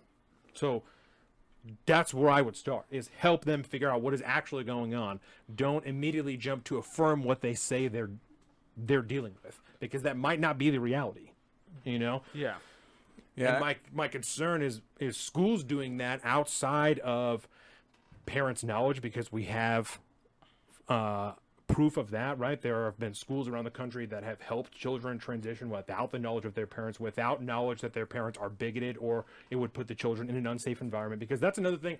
I have to take a second, right? We received pushback the first time we covered this about not being explicit about children who don't find acceptance at home, right? If you are a child whose parents are bigoted and they're going to abuse you or maltreat you because of the way that who you are, you deserve safety. I believe that wholeheartedly. I don't know that the school system is the best place for that, but I know that it has been for some students. For some people, that has been the best place. So I would never say that it isn't. I would say I don't know that it is, but it certainly has been in the past. Right. So I have to draw that distinction, and this has nothing to do with you. This is pushback we got from outside of this. Oh, you don't think that kids should have a safe place? Of course I do. I have fucking 2 children. Of course I do. Of course children should be safe and they should be allowed to be who they are. But it is our job as adults to help them find out who they are, not subvert them away from that. So we've got to help them figure that out. Yeah. So it's, I wish, I guess what I would say is like, so as an example, like I'm a substitute and I hop around schools sometimes. I was going through attendance and I was like, blah, blah, blah, blah, blah, blah, blah. And it was like Samantha. It's like, no, I go by John. Yeah. As a substitute, I'm not gonna just be like, no, you're obviously but like, it's like how, like we're talking about like at school, it's like, what if their parents aren't okay with them going by that at school? Like, I don't know. Like, this is what they told me. Certainly. And so, like, it's not nefarious. And I think that, like... In that case, it's not. In some of these instances, we have seen teachers lie to parents, openly deceive them about what is going on. Yeah. So certainly, in that instance, especially with you, you're a substitute teacher. You're with these kids for a day, a week, maybe, you know, something like that. I don't assume malicious behavior on the part of a substitute teacher. I'm talking about teachers that we have evidence that proves that they have openly deceived parents about their children without their knowledge to try and subvert them into whatever the fuck ideology they think that kid should be in. Yeah. That's what I'm talking about. And that's why I want to be so specific. And like I broke it down a little bit for you when we were talking, because I don't mean teachers who are on the left. I'm not concerned about Democrat teachers. I'm not concerned about people who believe in Medicare for all or fucking student loan forgiveness. I don't care about that. I'm not concerned about any of that shit. I'm not concerned about teachers who are genuinely trying to do the right thing, because I believe, like Colin said, you and the vast majority of educators are trying to do the right thing. I believe that. I genuinely believe that, right? It is only this finite minority that is there that we are unable to clearly decipher. That is my concern. And my activation on it is that we should all be against this type of activism in school. And it muddies the language and it muddies the waters with these distinctions like this. Of course, I'm not blaming you. Of course not. Yeah. I would never do that. I would never do that. I'm talking about people who are intentionally, maliciously trying to subvert children away from who they are.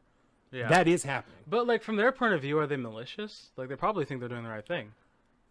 And I guess that you could draw it down to a policy distinction, because if you're a devout Marxist, you probably think that's for the best. I think that if we look at history, we can prove to you that isn't the best for people. So like, it's a moral distinction. So it's a judgment at that point. I would have to tell you I think you're morally incorrect. So that's where it comes to the opinion part of the show. I think Marxism, communism, socialism is abhorrent. I think that at the end of the day, that's the wrong way to go for people, right? I think the idea of it is beautiful. Obviously, it's utopian. It's a beautiful idea. I think in modern application, or in any application with human beings, it's a horrible fucking mistake, right? So that's the distinction that I would draw, is I get that at the end of the day, if you're a devout Marxist or you're devoted to queer theory, and I mean actual queer theory, not like people identifying as queer, I mean actual queer theory, right? And you're trying to implement this into schools, or gender theory, or even like the deeper, darker portions of like CRT, right? If you're trying to implement these things underhandedly in schools, you're doing it maliciously, and you're doing it that way because you know that it isn't the right thing to do. Yes. So I guess I'd have a question, is like, because I guess I'm not trying to like, I guess maybe like more of like a devil's advocate sort of thing. No. That's what we're here for, man. Is I had a second grade teacher Yes. who invited me to their Bible camp. Okay. Is that like, I think we would probably say that, is that like, you know, Christianity is much more comfortable, but like there's a certain that's a certain proselytization of your students. Yeah. That would be. What are the I'm not sure. What Do you are the remember circumstances? Miss Hegvet? So when you were in school? Yeah. Oh, I I was thought in you meant school. like you were a sub, No. another teacher. I'm No, like, no, no. I don't see I what was the a problem student. is in this. Okay. I was a student invited to a Bible camp. It's definitely sketchy. It's definitely questionable. But socially, Yes. completely okay. I think depending who you are, you know? Depending. So let me. Yeah, I would say when we it's- were growing up, your parents, you were religious. Yeah, right? my dad's a pastor. So it your, totally your makes dad sense. didn't care, right? No, and not I at all. think I think it just depends, right? Socially, your dad was like, yeah, it's whatever. Yeah, right? it's like probably But- this is great. Getting out But of the house. if your circle parents bar. are an atheist, they'd probably be fucking furious. Yeah. You know, they were probably fucking livid. Yeah. Even if it was an accident on her part, if she thought that you were religious and did that, whatever. So I think, I would say it's definitely questionable. Definitely questionable. Yeah, but I guess to tie that in is like, as someone who spent their time in education, there are teachers are fairly left. Like I Yes. think I would also say teaching as an institution isn't very attractive to conservatives because it's inherently change oriented. You're trying to change something. You're trying to move society forward by being a teacher. I think definitely on the lower levels, and not like, lower levels. I mean, like in elementary and secondary, I would agree with that. I think in university, only in the last few decades have we seen the far shift to the left. Yeah. As far as the professors go, and part of that, to my understanding, is reactionary to where we exist as a social culture. You know, so I don't necessarily disagree with you.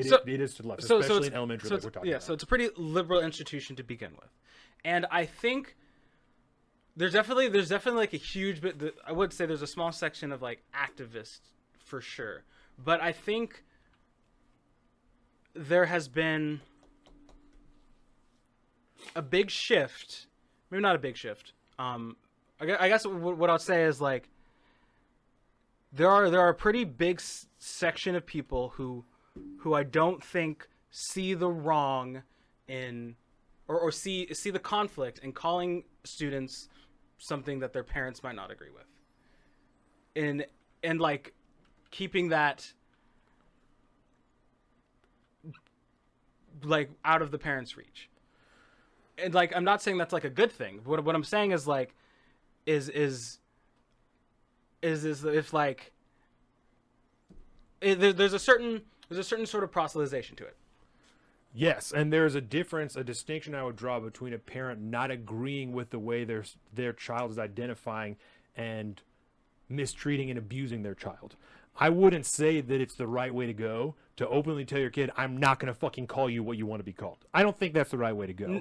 I also think that it's overstepping the bounds as a teacher, as an agent of the state, to identify a child as something their parent doesn't want you to, and lying to the parent about it. That's openly deceptive to the person who's not only paying your salary, but is the parent of the child you are instructing. Yeah. Yes. There's a common phrase generally on the right that's when we're talking about particularly children at this point, and say it ties into a lot of different things, but they say, the left doesn't have children, or they don't need children because they have yours.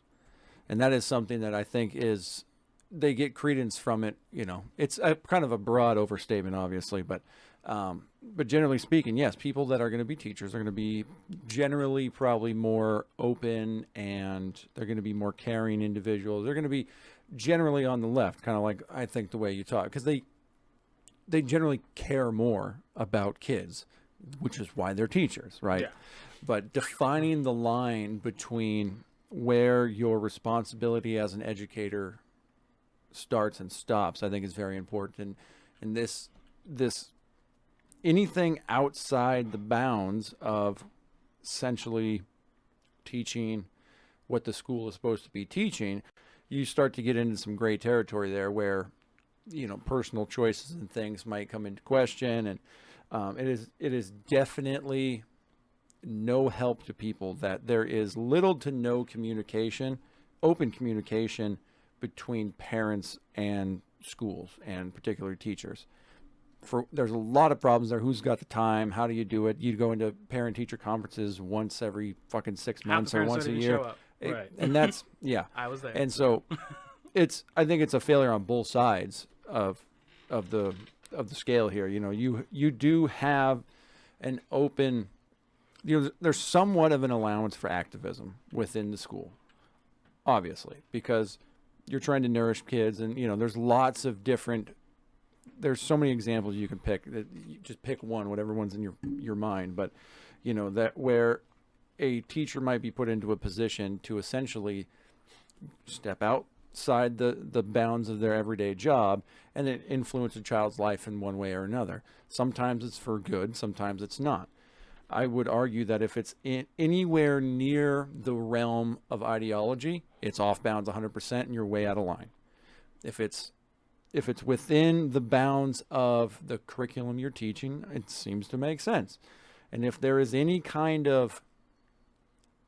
thought in a teacher's mind where they feel they may have gotten close to the line in some way or another, but they felt that, you know, like I made this decision and I thought it was the right decision, it is then incumbent on the school to reach out to the parents and have a conversation about what just happened and why and what was actually done. And you know, I'm not going to get into particulars because it's just big picture type stuff, but the lack of communication between schools and parents is a huge problem, and it breeds a lot of this dissent and resentment and fear that things are being done at the school that they may not agree with. And, you know, what if that kid that is, you know, Samantha, no, I go by John.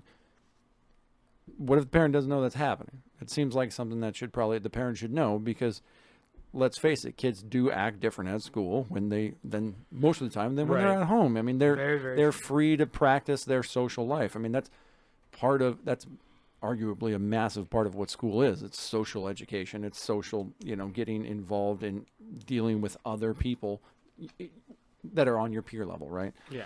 And without open communication on anything that might be anything outside of curriculum with parents, as difficult or time consuming as that might be, is necessary to instill trust in that institution.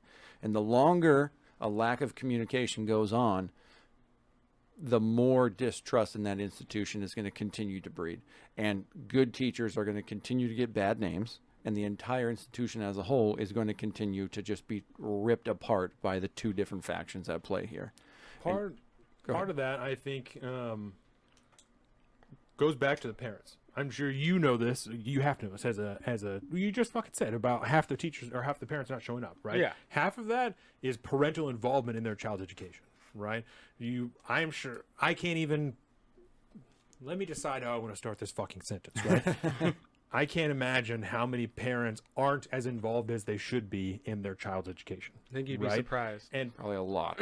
part of it is, I would grant that, like, they have a difficulty doing it, right? They're very busy. They're working on jobs. They don't have money. It is what it is, right? They don't have the privilege to be as involved as they want to be. The other part is parents choosing to not be involved as they should be in their kid's school. If you're going to send your kid somewhere for 40 hours a week with someone else that you don't know, you should be deeply involved in what's going on there. Yeah. No matter how difficult that may be to do. You should be inserting yourself into what is happening so that you can have access to your child's life in the hours that you're choosing, or have no choice but to not be with them, right?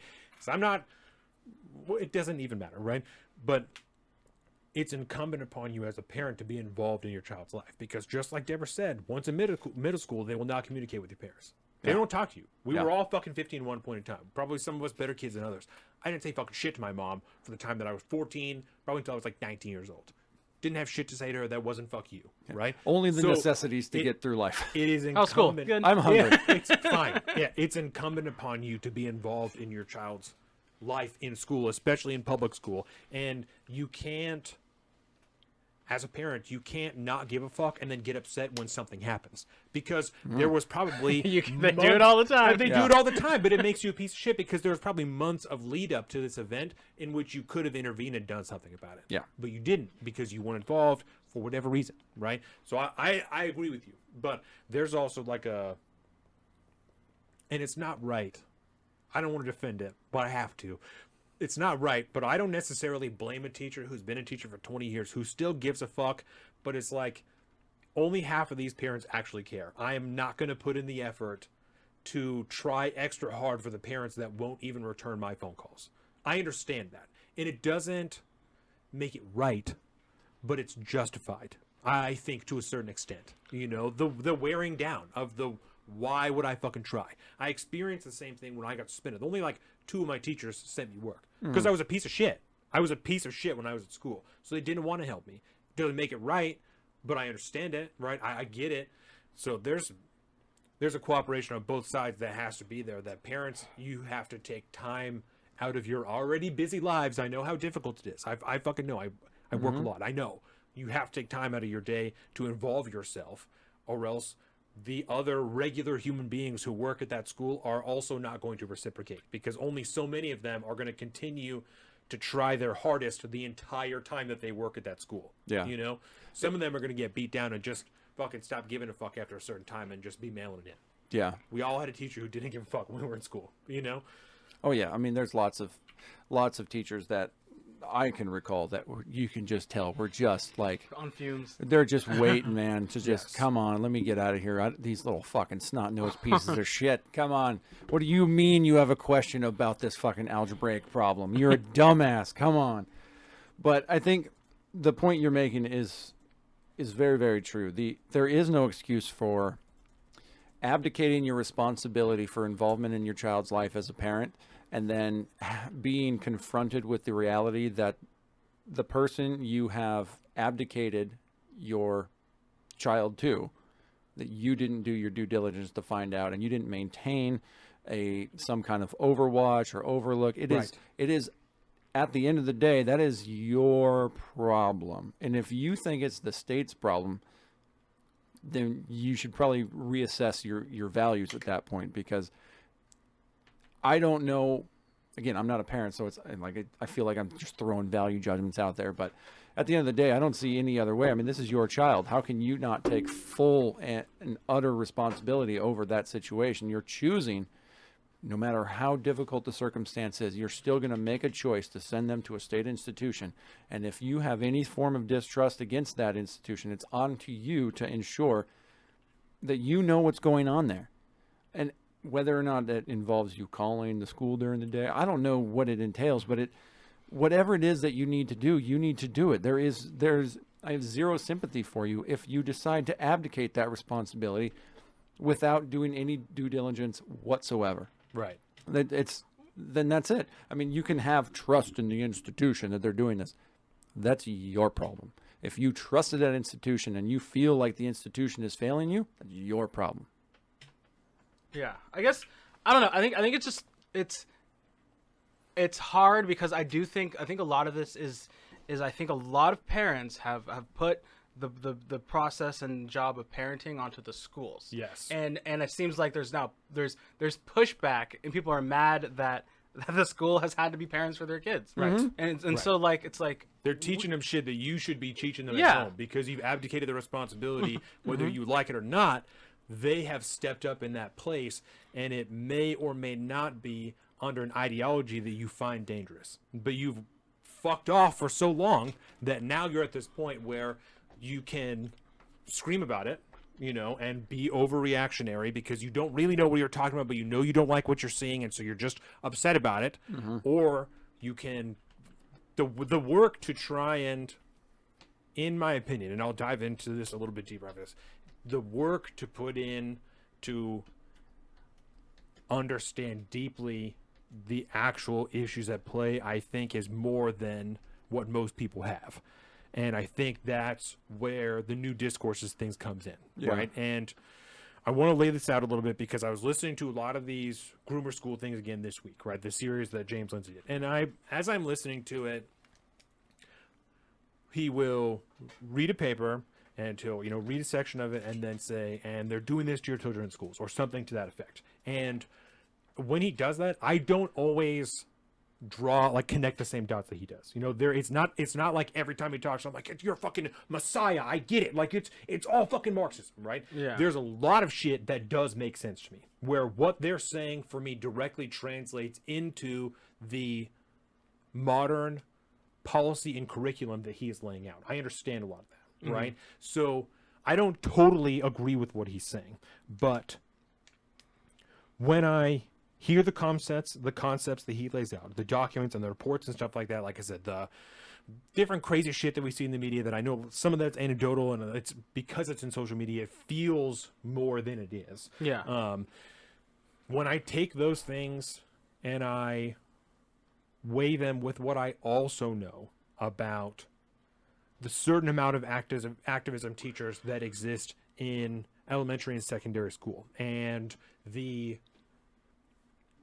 active Marxism at play in universities, both from nationalist people who are here and also from foreign nations, because I've read multiple reports about Chinese spies coming here with the intent to implant Marxist ideology in university. That's their whole reason for being here. So these things are happening, and when I read about those things and I listen to James Lindsay talk and lay these things out, I struggle to find another readily available logical argument for the core of these things, right? And that's the core of them, the activists, why they are there. From then, I see a lot of teachers that are being handed a curriculum and they are doing what they're being told to do because they maybe don't realize the underlying ideology that got this curriculum in their hands. So they're taking what they're being given, as is their job,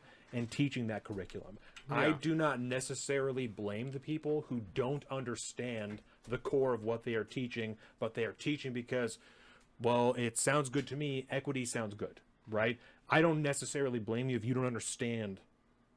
Not you. I mean, teachers, Yeah. if you don't understand what you're laying out. But I still don't find it acceptable, because the people that are implanting this type of shit know what they're doing, and it's just as dark. And so when you're talking about shit, like I was saying, like queer ideology is a great example, because the core of that, actual queer ideology, the papers, the basis, the theories, the thought processes, is the definition of queer is God, and I can only lay this out so much. I'm not an expert in it, so I can only do so good of a job, right?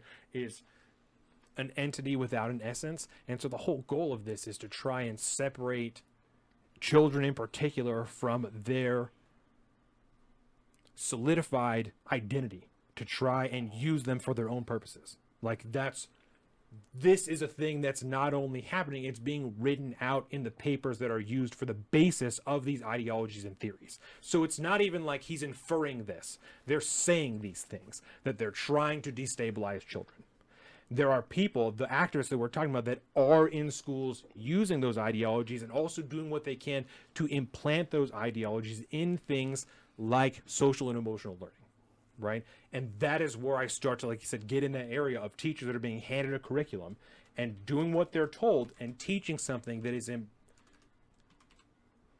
based in an ideology with the intent to subvert those children. Mm-hmm. That's what my major concern is. Does that make sense? I know that was a lot of words. No, I think it makes sense. I guess this is what I would say. It's I think it makes sense, but I think there's a lot of I think you're giving them a lot of the activists a lot of credit to try to do this globally Nationally. like this nationally like destabilizing thing, when I feel like the reality is this, like they fundamentally think that the establishment of our nation and education is bad and needs to change, and like to the point where I think that like it's Maybe that may be part of what they think. no I guess it's a part of it, but like I guess I'll think. Okay, so I'll talk about like myself. Is in my teaching program, one of our professors like explicitly mentioned critical race theory. Definitely an ideology that a lot of James Lindsay talks a lot about Right, it. right. This idea that's often linked with like Marxism and destabilization. But so that usually is just manifested to the students as, we just need to make sure you're racially conscious, or not racially conscious. Just need to make sure that you're aware that like there's different, that like I guess that the skin colors often matter in American history, and I think that's kind of what it. Also, treating children differently based off of their skin color, that's happening in school systems in Yeah, America. there are some school systems that do that, but I think that's in not. Seattle, they have this math curriculum in which they're questioning why the correct answer matters and the power structure within mathematics itself.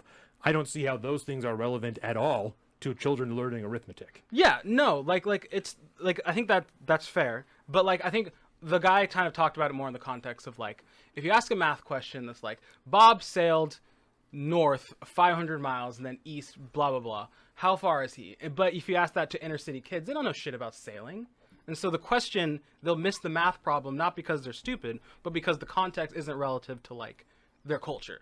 And so like that's kind of what we were talking So about. let me show you this. This is from the Seattle Public Schools, right? These are the Yeah. themes. One of the themes is history of resistance and liberation. This is for the math ethnic studies framework. Yeah. What does that have to do with math? What does the history of resistance and liberation have to do with math? The history of resistance and liberation, as defined by ethnic studies, is the stories, places, and people who helped liberate people and communities from color using them, using math, engineering, and technology. What does this have to do with a child learning arithmetic? I don't know, but I guess I would argue that they're probably thinking more of like, we need to talk about like people of color who are involved with mathematics.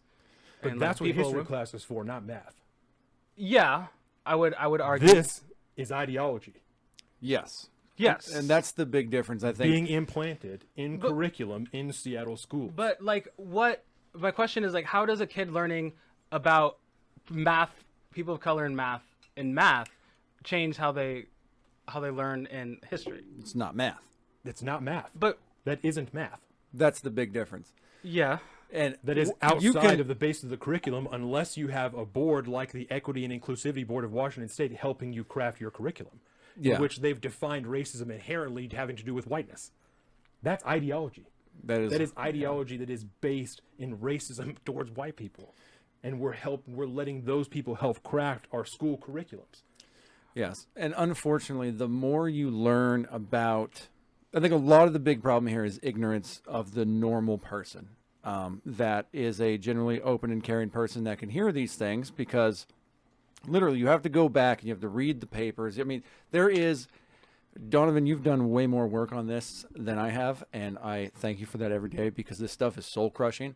But if you really go back and you read the published papers from these actual Marxists and things like that, That are the basis for this getting here where it is. yes, yeah, if you go back and actually do the work to learn that stuff, that's the only point at which you can see it. Otherwise, all this stuff has literally been designed to be told to people, to be taught to people without them knowing it, to bring the ideology along with it and ensconce it in things like curriculum, to under the auspices of like doing the right thing, right? And that's why you have like these problems like this, where this type of thing comes up and gets through curriculum, because essentially as these people go forward and they're taught about this stuff, they're not taught about where the fundamental root of that comes from.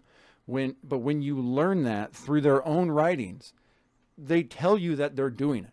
But the problem is it's really, really difficult, and it takes a lot of work to get in there and actually study this stuff and learn it like, thank goodness, James Lindsay does, because he will just read the papers that these people publish, right? And then once you kind of intake that, I mean, you could try to break it down 1,000 different times, but And link to the papers themselves. yeah, Yeah. but it is designed so that the everyday person that cares about like the goodness of children, or like trying to make sure, you know, people are equal and understanding and just and all this stuff, it's designed to just rope those people in without explaining the harmful ideology behind it that's driving the whole thing. And the biggest problem is the ignorance of people that are being subjected to this and then swallowed in, because it's, generally speaking, most social justice type stuff sounds like a really good idea, because nobody likes when people are mistreated for no reason whatsoever, for bullshit reasons and stuff. It sounds really good, so it's really easy for people to intake it, internalize it, and then to begin their own proselytization about it when they don't even know what they're talking about. And that is the super dangerous part, and that's why like people like us get so animated about it, because once you actually begin to learn how Marxist ideology has been implemented since the 60s in particularly education departments and at universities that teach further educators and things like this, they don't even know what they're being taught, because the base literature is not being taught to them. And that's why I was saying I don't blame teachers or parents who don't Yeah. know. Who I don't blame anybody who doesn't know really that, or, is hard. not, or even isn't considering it, because who the fuck has time or the want in their daily life to read an entire fucking Marxist paper or book? Who the fuck wants to do that? Yeah. Nobody does, You man. go It's ahead. difficult. Yeah, I guess. What to say? I think it's just interesting because like It's hard to rationalize. I feel like going back to the very beginning of what we talked about like objectivity, and I think we have this idea that like education can be objective when it can't. Like Facts and truth. you can teach facts, but like when I talk about, you know, the Civil War, we have to talk about you can't talk about the Civil War without talking about the socioeconomic facts of that time. Period. Or if we talk about like I saw this post on, I think it was r/conservative, where this guy was talking about how like I don't get Reddit. I wish I understood. he was like, hey, I want to read a book about Native Americans, but every time they always talk about like how they're screwed over by the white people, and I don't like it. Or any books that are more favorable. And it's like, you can't talk about westward expansion without the like destruction of Western cultures by like America, or not Western cultures, Native American cultures by America. Certainly. And so it's like, I guess I'm not trying to say like I don't think that that's okay. I think the people who teach it, maybe like, I would say maybe not the first people, because like there might be people who are generally very Marxist or very ideological leaning, but they teach people who are just trying to like teach. And that's what I'm saying. That's exactly what I'm saying. But But saying. what I'm saying is like, how does them teaching about some, I guess, an Arabic guy, like teaching about the history of the Arabic people and Arabic numerals and math, how is that Marxism? Because it's happening in, and this is the issue that I have personally, right? Is that I'm still expanding on this. So all these papers and stuff, the best that I can do at this point in time, because I'm not an expert on this stuff yet, is to give you the information that I'm consuming. That's the best that I can do, right? Because I can't quote the papers to you. I don't have them in front of me, so I can't read them to you. So, and I don't want to bastardize them. I don't want to distort them. I don't want to gaslight you. I don't want to lie to you, right? So what I can say is that in an accumulative fashion, not just in mathematics, this is just the example that I pulled up, it is an intent to destabilize the children through many different avenues. This one is through a racial basis. The other one that we're talking about is through a queer gender identity basis, right? Any avenue possible to destabilize the child. So the best thing to relate this to is Maoism, right? Yeah. Is because this is the express intent to form a new Red Guard, just like Mao had in China, through a cultural revolution, beginning with students, teaching them that their parents don't know what they're talking about, that they are too old to understand the reality of what's really happening, that society and culture have changed. the same discussions we're seeing had now through children that are identifying in different ways that their parents don't necessarily agree with for one reason or another, right? And that's why I'm telling you, I don't agree with everything that he's saying. I don't have another logical, readily available solution or explanation as to why this is happening. But when you overlay those two things for me, that makes a lot of sense. What I know about Maoism and the Red Guard and what we're learning now. And what I'm hearing from these papers that are written from the 60s all the way through to the 90s and early 2000s, they're saying and quoting the same shit. Yeah. The same Marxist ideology, the same Marxist and Maoist thinkers. So if they're quoting the same people, I have to assume you mean the same thing. Because you're quoting those people and using their ideology as a basis for what you're putting in curriculum. So as the activist, I have to assume that you mean what you're saying. Or else why would you be putting it in curriculum? Why would you be doing it if you didn't mean it? Yeah. I guess It's a lot to put on you. I don't want you to feel like you need to represent this community or Yeah. this position Oh, or yeah. anything. Because we are not putting you in this, right? Like I said, there is a small minority of activists that are purveying this, and then all of the other teachers in the country that are doing what they are told, and not maliciously, because they're, like I said, they're being handed curriculum and saying, here's the curriculum, teach based off of that. yeah. If this is one of the guidelines, you have to hit it, or else you lose your job. But I guess my thing is like, what is the like? Let's put the actual like backing of it inside. Like, what is the harm of teaching kids? Hey, Arabic numerals, like we have Pythagoras who was from like Greece, and then you have Arabic numerals that went into like we learned about some like Chinese scholars that also go into math. Like how does that like make kids not like, how does that destabilize youth? Those don't, but when you're using SWBAT analyzes the ways in which ancient mathematical knowledge has been appropriated by Western culture, what the fuck does that have to do with math? I guess Why do we need to be teaching kids about the appropriation of mathematics by Western culture for you to learn arithmetic? but like I'm not talking about like I think appropriation is a very particular This word is there. the curriculum. But like is not Arabic numerals an Arabic like we're using Right, but this is an actual example. That's one that you've come up with, which I acknowledge. But Yeah. this is an actual example. But- That's hypothetical. No, but like that would as a teacher that would hit the learning target. If you don't know it, yes, it does. And that's exactly the point. That's exactly the point. It hits the learning target. The base of it does. But if you don't know the core of what you're teaching, you're implanting ideology that you don't even understand in your children. What does the appropriation of mathematics by Western culture have to do with arithmetic? Because it's important to know that like math is a culture is a global system. We didn't learn right, but that doesn't have to do with the appropriation of math by Western culture. But like I think appropriation I do think is a charged word. But by saying that like we're Right. using I think it's particularly super cool that the math we use has gathered influence from the Middle East, because during that the Islamic like the Enlightenment age, everything like Islamic culture, we grabbed that and we thought this is great. Let's pull it into our system. And That's what there's like. I don't understand how That's that's a bad what you're thing. saying. That's not what this is saying. But like This is the curriculum. That's what I'm trying to implant in you, is that what you're saying is not weird. It's not. It's It is normal. super cool. 'Cause it's very correct. cool. The intention and express intent to put has been appropriated by Western culture. That is intent. That is ideology, and this is the curriculum.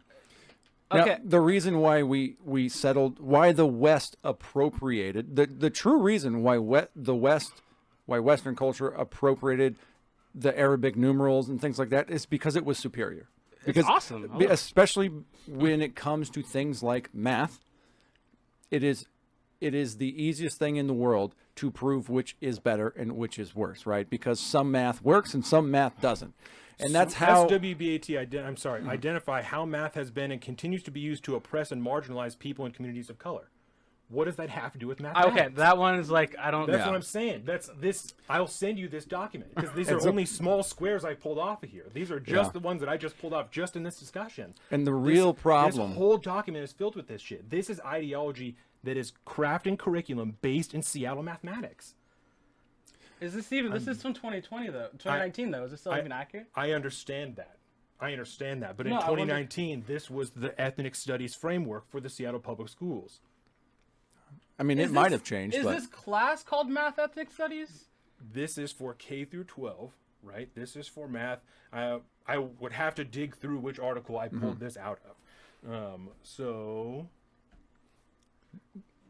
part of the problem here too, while you guys are looking at that thing, part of the problem here too is that when it comes to how these things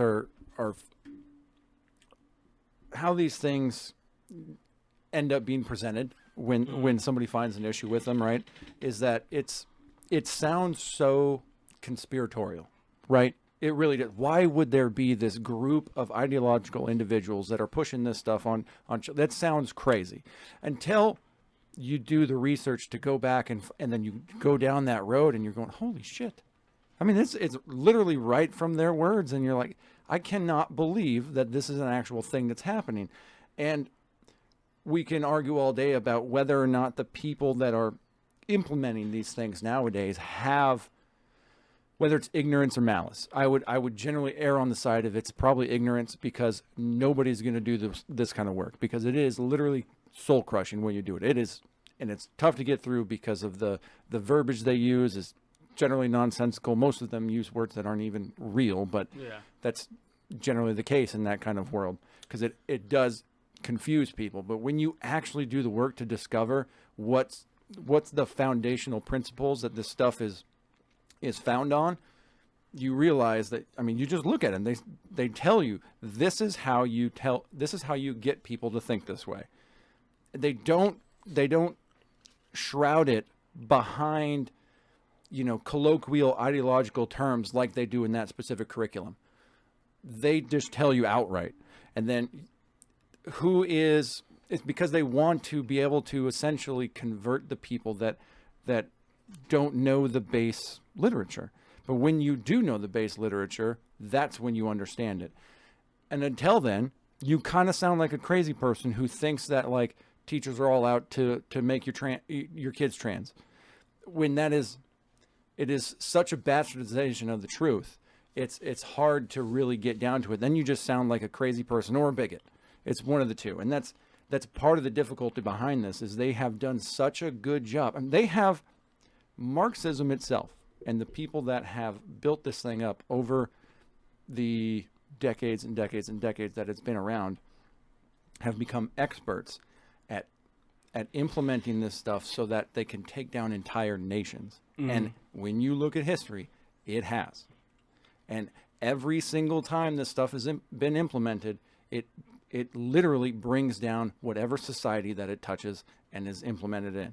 This is why when people like us discover these types of things and we start looking into it, and then the next thing you know, you're like, this can't be fucking real. Then you dive down even further, and then you start reading the literature and getting into this stuff. You go, holy shit, this is real. How is this happening? And then you kind of step back and look at how it is being implemented and you go, oh, this is bad. This is real bad. And then it's always covered in the auspices of like social and emotional learning, because it sounds really, really good, but it's just veiled ways to get this ideology into people's heads, and particularly into young people's heads, because every time they can infect the next generation, they've already won. As soon as they infect the younger generation, it's exponentially more difficult to turn that off, to turn that ideology around once it's implemented to a young person's mind, because young people are so impressionable. And that's where all the pushback comes from. And that's why society as a whole, even though they don't understand what it is they're necessarily pushing back against, they see something wrong and they push back against it. And then the two sides go to war with each other, and then everything just gets torn apart. And the cream rises to the top, and then the ideology continues to perpetuate itself over and over and over again, because at the base root of the ideology, to bastardize it enough, it allows society as a whole to look down, to ostracize anybody that disagrees with it. And any pushback is wrong, and when you push back, you're bad for multiple reasons. In today's day and age, it's generally, race, sex, The two main ones, obviously, because there've already been, divisive issues in the country anyways. They're the easiest ways to do it. And that's what society finds it easy to cling on to. And then you tear each other apart.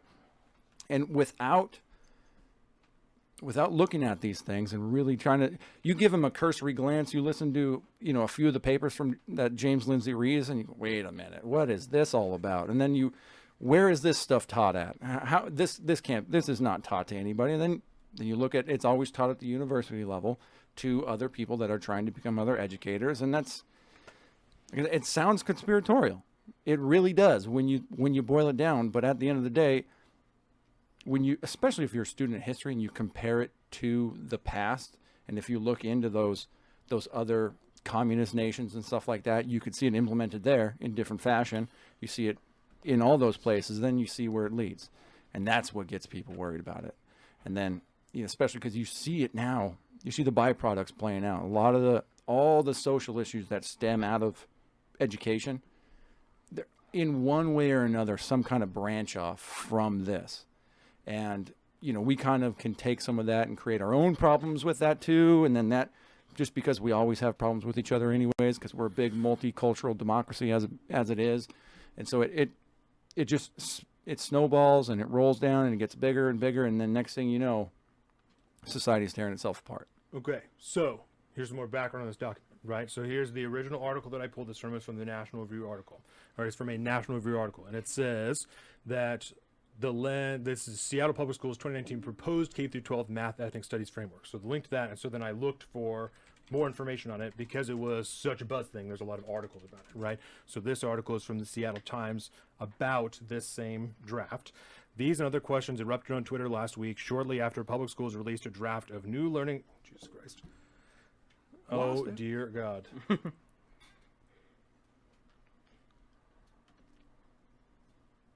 Bum, bum, Let bum. me read the fucking article, Josh Keaton. Are they paywalling it? So I guess while you're waiting, Yes. So just to clarify what I read, because I read it before I fucking tried to show it, obviously. Yeah. This document was a draft that was released and then erupted in controversy. And this article talks about how there is, in fact, a board that has been outfitted in Seattle with creating an ethnic studies framework, not only in general for all counties, but also particularly in Seattle for all of their different subjects. So I would have to dig more to find see if I could find it, because you know how schools are with releasing what their curriculum is. Most are very tight-lipped about exactly what they're teaching.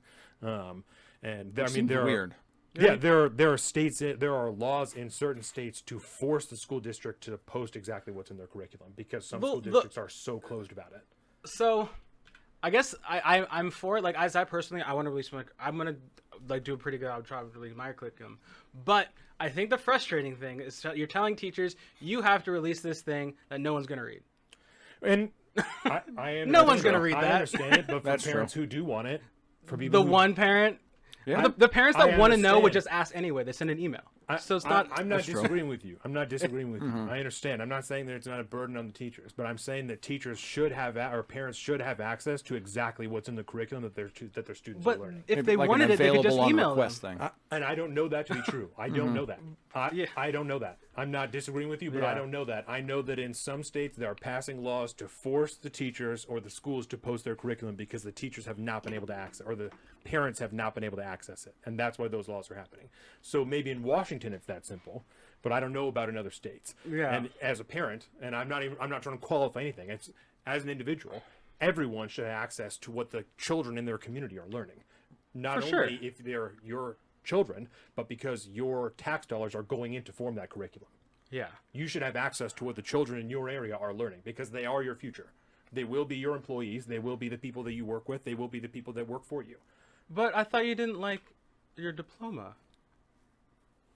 What? Because the idea is like, what is the point of like knowing what they're doing if there's no way to verify it? Because I don't think the state should tell me that I've reached an arbitrary designation doesn't mean that I shouldn't have access to know what my child is learning in school. I don't think those two things are connected. Yeah, I don't know. It just seems like, yeah. But I guess at 27, yeah. and as someone who doesn't hardly recognize the legitimacy of the government at all, I don't recognize the authority of a state body to arbitrarily designate a threshold of knowledge to which I can have a job.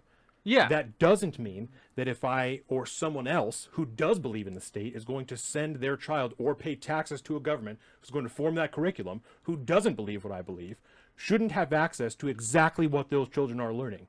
Fair. Because the school is going to be there regardless. Yeah, it's not about me. Yeah. I'm probably not going to send my kids to public school. It's not about me. It's not about the access that I want. Yeah. Everyone should have access to know what the children in their area are learning because they are paying to form that curriculum. Yeah. At the very base, their dollars are forming that curriculum. Fair. Just like we should have a full accounting of where every fucking dollar goes in the United States government. Everyone should have access to that. Everyone should. So I guess one of the things that kind of interests me is we have.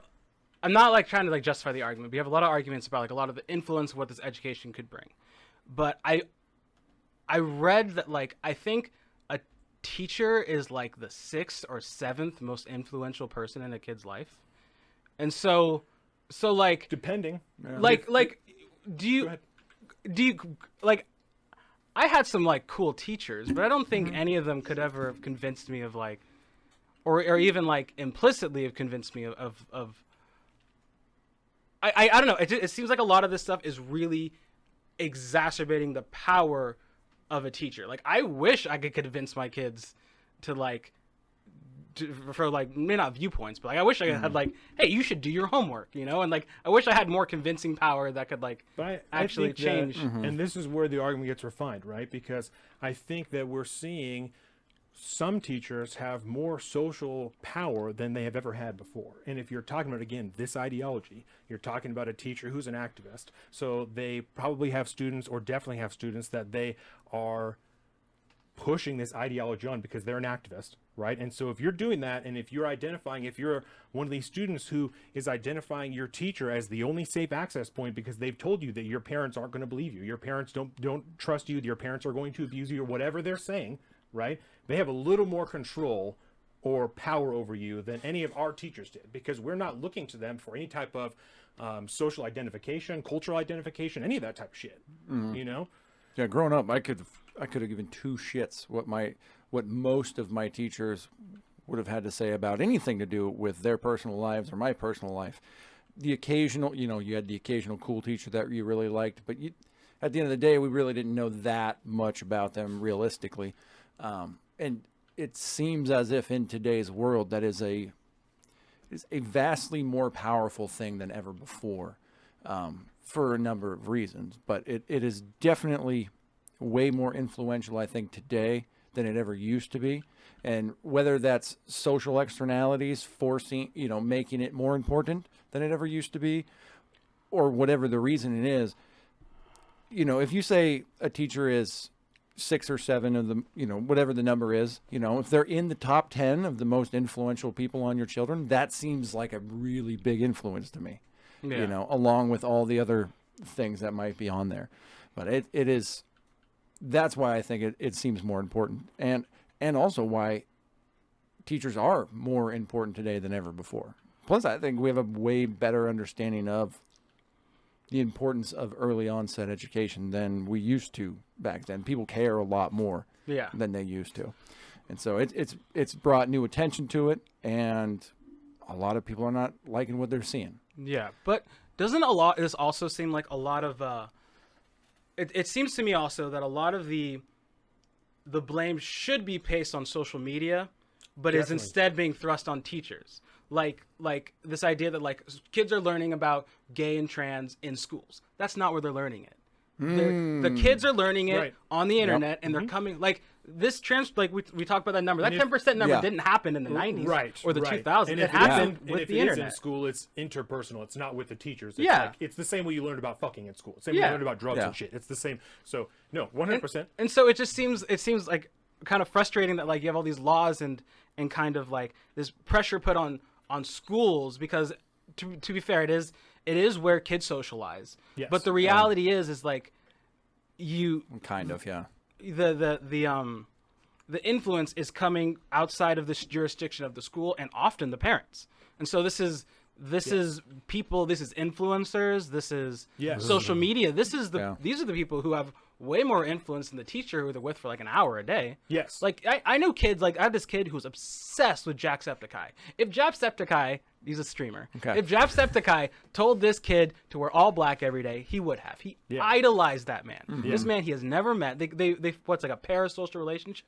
Yeah. And so it's just like that. It just seems like, okay, since we can't regulate that, let's regulate the schools. Because I guess it is where the tax money can go to, but it's not going to fix the issue. Yeah. And I agree. And that's why earlier when we were talking, a while ago, when we were talking about the kids, I was saying the first step is to help them figure out who they are. And the first step I said in that is to remove outside influences. Social media was the first thing I said in that. Because I agree with you wholeheartedly. No, That's just this bad, wasn't man. happening when we were kids. And I think social media is a huge portion of that.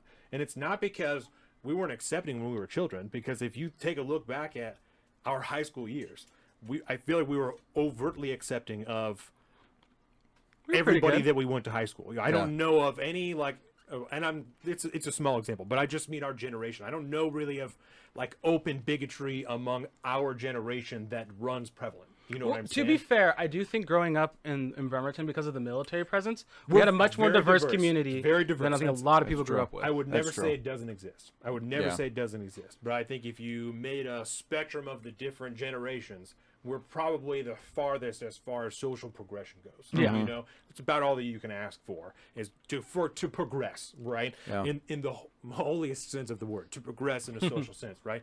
That we didn't care if we went to school with gay kids. We didn't care about any of that shit.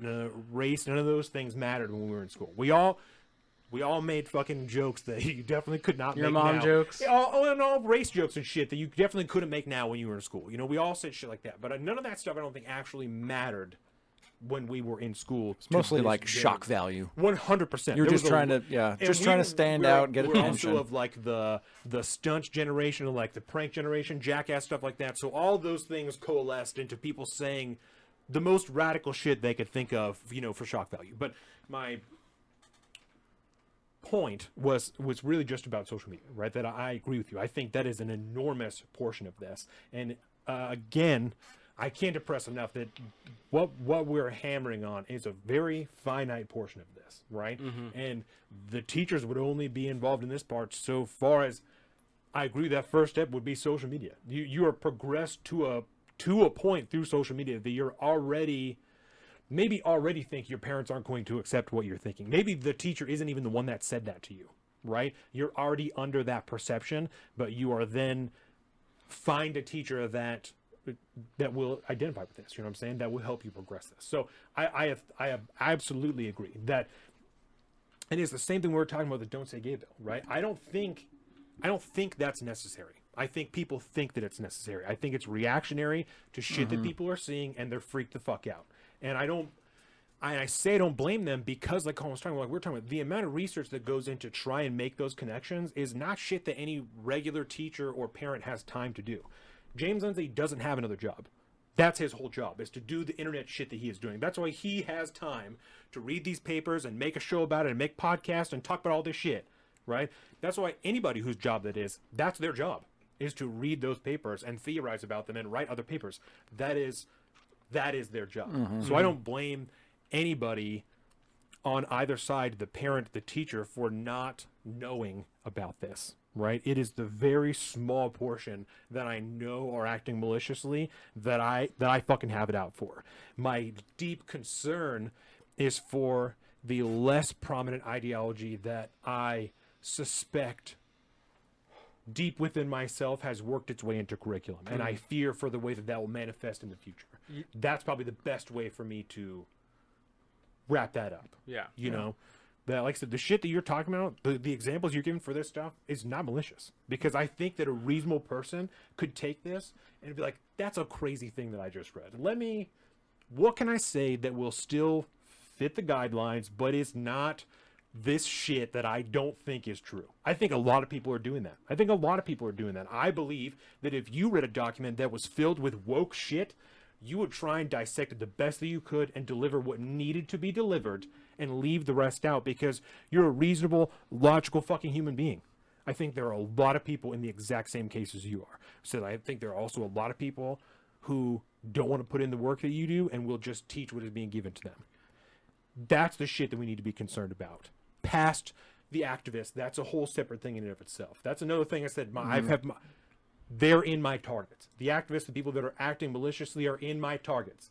The people that don't know what they're doing, I'm concerned for you because I recognize that you don't know, because it takes this much work to know. Mm-hmm. Does that make sense? Yeah, that makes sense.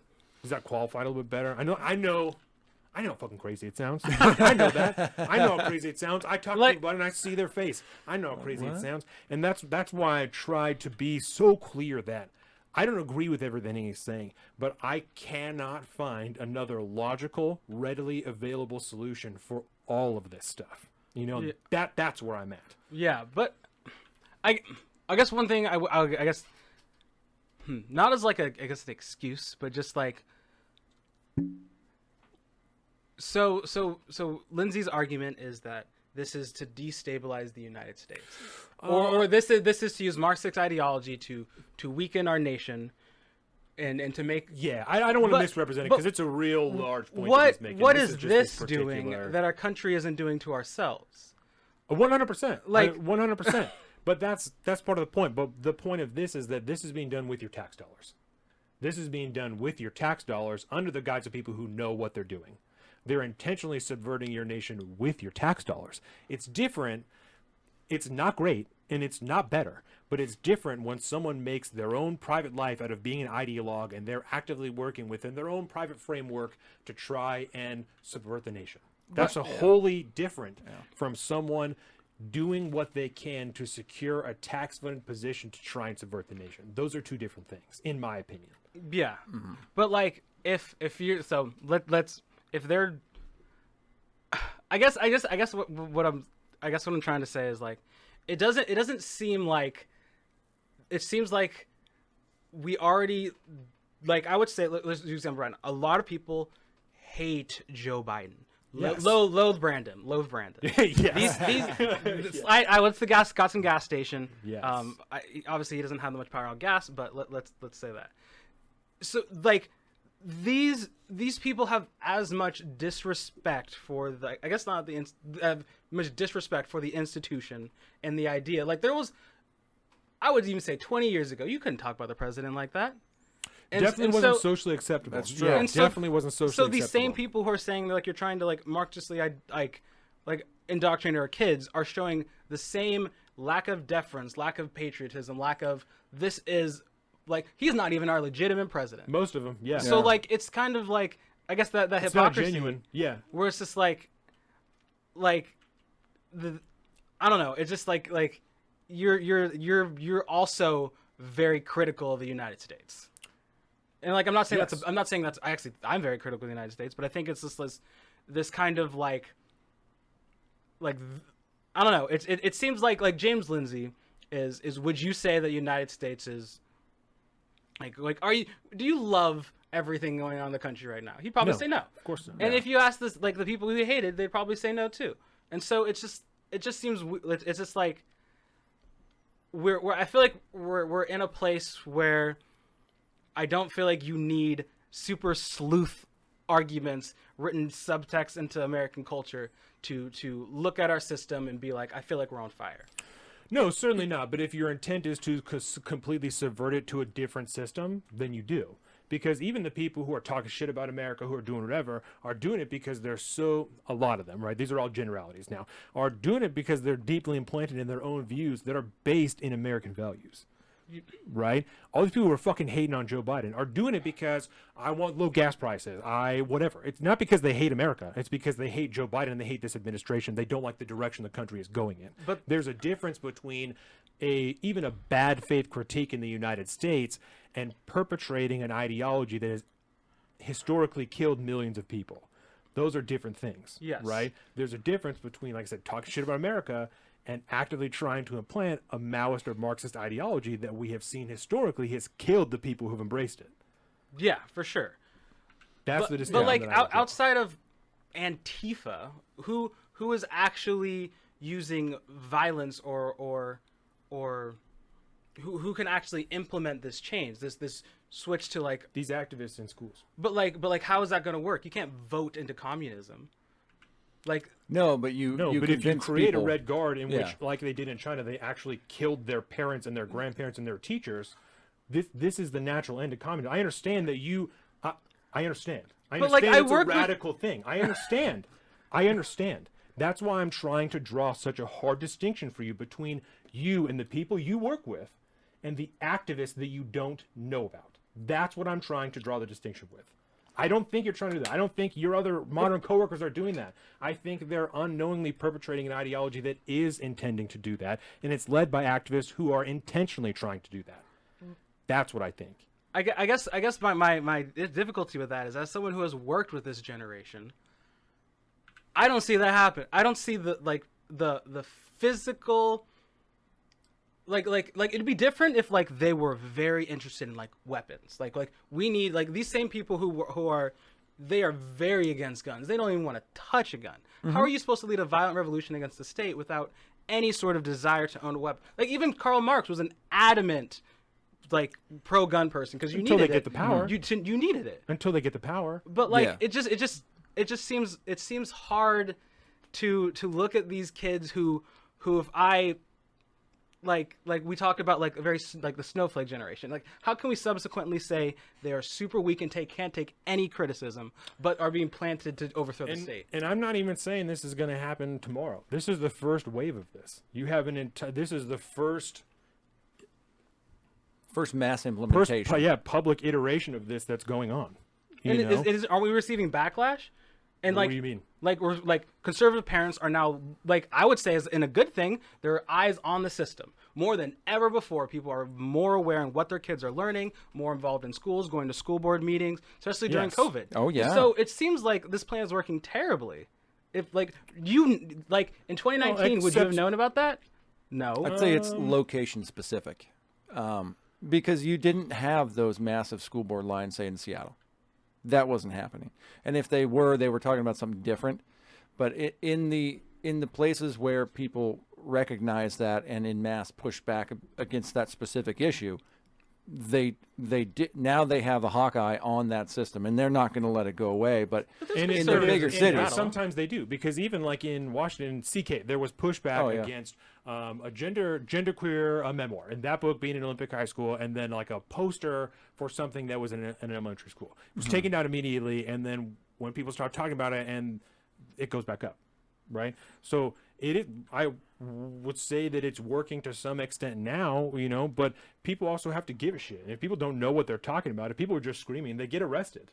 That happens all the time. The Justice Department has started to qualify these people, these parents, as domestic violent extremists. But That's happening There already. are some parents who are just there to agitate. They're Of not course there. there They're not are. there to agitate Pieces for of shit policy. are pieces of shit. Yeah. There are also people like the guy in Loudoun County whose daughter was raped and he got his ass beat by the cops and dragged out. yeah. And then that's then Virginia went 12 points to the right. And so like it seems Right. like there are answers to this. Like it seems like they're not. I'm not saying that sneaking there in. isn't. Like There is definite pushback more ever today than ever before, thanks to certain larger institutions. I mean, that one, we're talking about the Loudoun County case, the only reason that even became a national story at all, and the only reason that this father got any form of justice in society's eyes was because this crazy conservative right-wing news outlet called Daily Wire had an investigative journalist over there that uncovered the story, and they were massive enough they could blow it up Blew and the make it fucking a doors national off of it. story. But Yeah, isn't that a good thing? that is a good thing, and that's We're what not I'm saying. saying. We're not saying that we're not. I'm not sure Yeah. what your point is. No, what I'm saying is like the secret plan seems really poorly implemented. It seems like You're all teaching social and emotional learning, right? no. That's not part of the curriculum in Washington State, social and emotional learning? No, it's just like kind of like a That's not true. Social No, and no, emotional no. learning is part of the curriculum in No, Washington it's not. State. It's not like we don't. It's not typically done in like a classroom. It's more of like a generally like as teachers you need to be aware of the kids' social. And Right, the but thing it's is, being as taught, right? And these frameworks, these things are being done. and this is the thing, as a teacher, teachers hate that. Teachers hate teaching social emotional learning. How many of them are pushing back on it? All of them. Every single teacher I work with is like, I am a school employee. I go to work.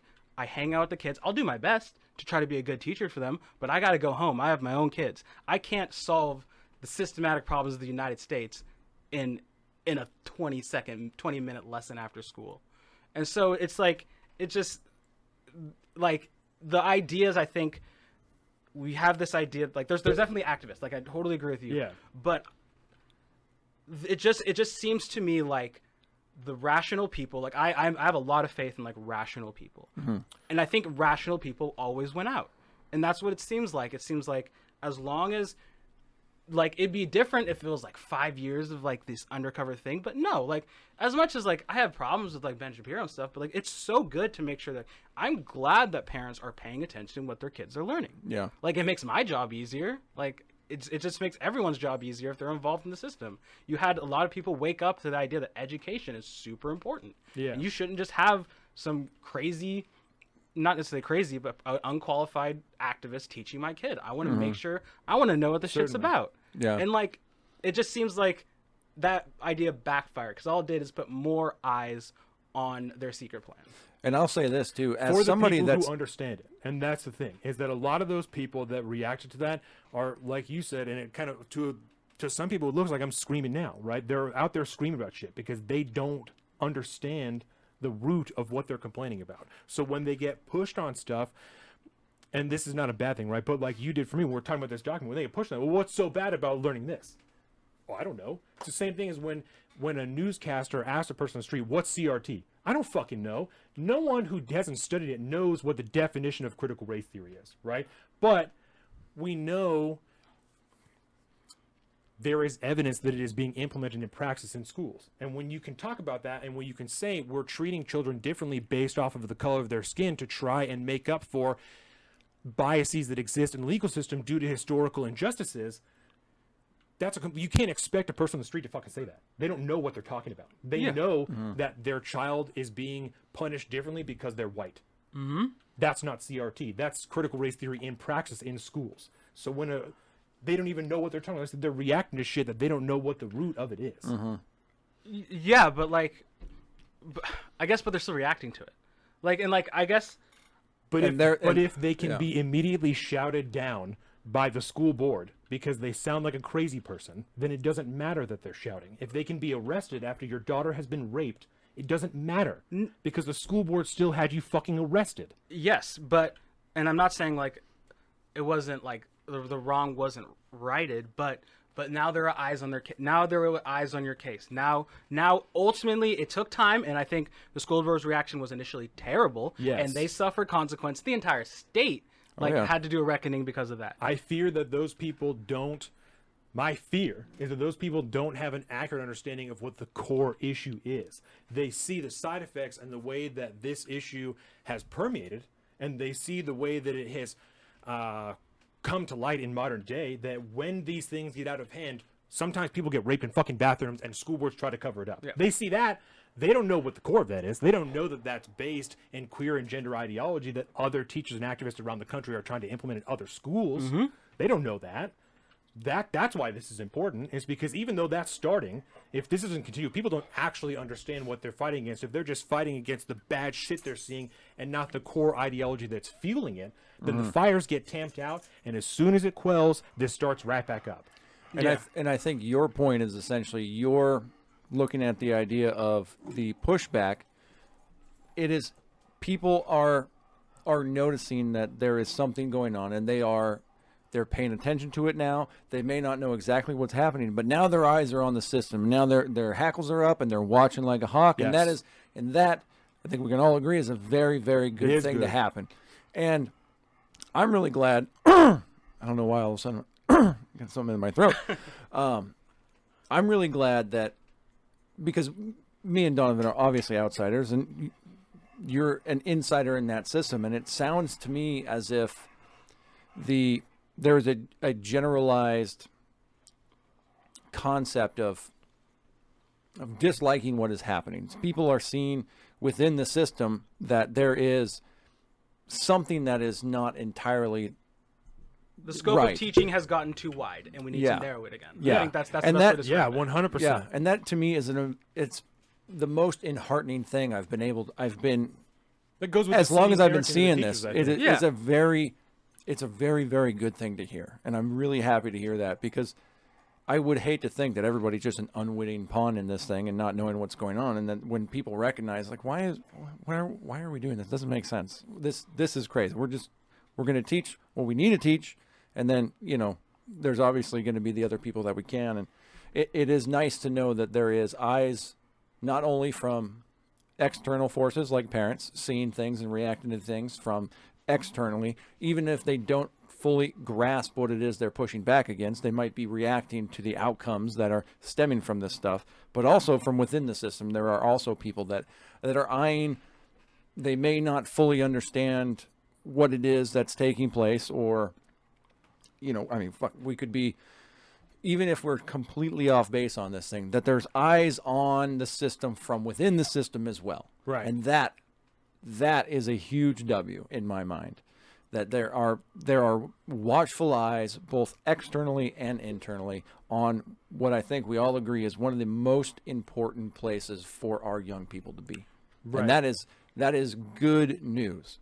And yes, it generally takes bad shit happening for people to recognize that thing and change it. Kind of like when we were talking about the student loan forgiveness thing. It took a lot of people getting really fucked over, but maybe that will stop it going forward. Right. And if there is bad shit happening in schools right now, which we know there are, I mean, there was a story I heard about I don't want to tell the whole story, but there are people even within their own little ideological cults on the left from within them that are also going, something's going on with my child now, and I'm not comfortable with this anymore. Something else is happening. It's not just openness and acceptingness and all this. There's something else happening at play here in certain areas of our society. Yeah. And the eyes are beginning to focus on certain things. And I think the good things are being elevated and the bad things are being pushed back on in general. And that is a very good sign, I think, for this troubled society we find ourselves in today. Yeah. Yeah. Because I think at the core, we don't disagree on this particular issue, right? Especially on the activist portion of it. Maybe not like the fine details of it, but the activist portion, a lot of teachers teaching shit that they don't want to teach, right? I think the difference in the intensity and particular angle, I don't have a readily other solution because I don't have an inherent trust in the system. I know, and I don't think it's a denigrative thing, but it sounds like you have an inherent trust in the system and in people in general that I just don't have. That's come up a lot recently, and that's I think a good thing. That's again, it's just like it's a policy difference. That's we use that term a lot. So it's just a policy difference that the way that I view shit changed a lot over the last few years, you know, and the interconnectivity. For a lot of people did. Yeah. The interconnectivity I saw between all these different institutions has darkened my view on a lot of it. So I don't have the inherent trust there that existed before, even before we started this podcast. I don't have that inherent trust. The skepticism level is way higher than the trust level used to be. Yeah. So I used to be skeptical, and now I'm just an anarchist. So I really don't trust the state in any fashion, period. So my immediate reaction is skepticism, especially with something that at current time I'm identifying with such a dangerous fucking ideology that of Maoism and Marxism that it only feels like the correct thing to do is to like go hard on it. You know what I'm saying? So yeah, I guess that's all that I really have to say about it. You know, is just that I think that I don't trust the good nature of the general populace, because when you're talking about yourself, it sounds like you and the people you work with aren't pieces of shit, which is like really good. Like it sounds like you guys are not bags of shit, and that's not a bad thing. That's like my immediate assumption of most people is you are a bag of shit, because I've seen so many bags of shit in my life. And so that's not you as a human being, right? I think you understand what I'm getting at. That, like just on a general basis. So it is enlightening for me and hardening for me to hear. So you guys aren't pieces of shit is what you're saying. That you do recognize an element of what's happening, and you're unhappy with certain elements of it, even if it's not the same elements that I'm unhappy about. You guys are not pieces of shit. You are not just shills who just want a paycheck, who just are trying to just get money. And I love children, I love teaching, but fuck the system, so I'm just going to give the curriculum. Like that's that's a pleasant thing to hear, because I think, like most of the reactionary people that we're talking about, that's what you think. When you see shit like this, you're like, these fucking people, they're just trying to subvert my kid. They're just trying to fuck me over. They're just trying to collect a check and take tax money. They just want more. They just want to put their ideology in. And if you don't... I did not think that prior to this conversation. Well, but if you don't have a discussion, even an open one, let alone one with a teacher, you are going to continue to think that, you know, and it is going to harden that ideology and make you even more partisan and add to the shit that we're saying is wrong here. You know, it's only going to make it even worse. I think one of the things I would say is that teaching is a very teaching is very merit based, and and the teacher who just shills that the thing you showed, if they just shill it without any sort of critical understanding of what it is, it's going to show up in their teaching. The kids are going to be not very receptive to it because they're just reading from a textbook. Right. Yeah. Versus the teacher who actually cares about what they're teaching. Right. They've done the research. The kids know that they know their shit. Then that will come up. Like it would be a dangerous combination if someone was both. Yes. You know, an activist and good at their shit. But I just mean because like we all had like I said, we all had teachers in schools that just didn't give a fuck. You know, but they didn't lose their job. They weren't necessarily good teachers. Nope. But they didn't lose their job, and that's more what I'm getting at. You know, it's not people who are terrible at their job, but people who are doing like the bare minimum to maintain the position, just to not get fired, right? Exactly. And I think that's what most people who are reactionary like that fear, and especially if someone like that gets subverted into the ideology that you can't explain, but you're seeing something and looking CRT and LGBT, and if that's where you're at, like it's gonna be bad. Like, you know what I'm saying? Like a great example is like, do you ever watch do you have Instagram? Yeah, right? I got Instagram. You ever see those people who post like they're very like woke kind of Instagram stories, like pseudo history sort of thing? Yes. Oh, yeah. They're always so bad. There's so zero heart in them. Drives me up the fucking wall, Josh Keaton. And like that's the thing. It's like there's no nuance to it. There's no understanding of, like, we can talk about like imperialism, or whatever, but there's like, you can tell that like this is a very shallow understanding of the topic. 10 slides about one deeply historical issue, deeply misunderstood historical issue. Now you know. Why camping is racist. What? That's what I'm saying. We talked about that here. I listened on the way here, and I was like, I'm sorry, I don't understand. I don't. What is going on? Yeah, no, I agree. That is... People of color live outside sometimes. You're appropriating their space. That's one of the worst...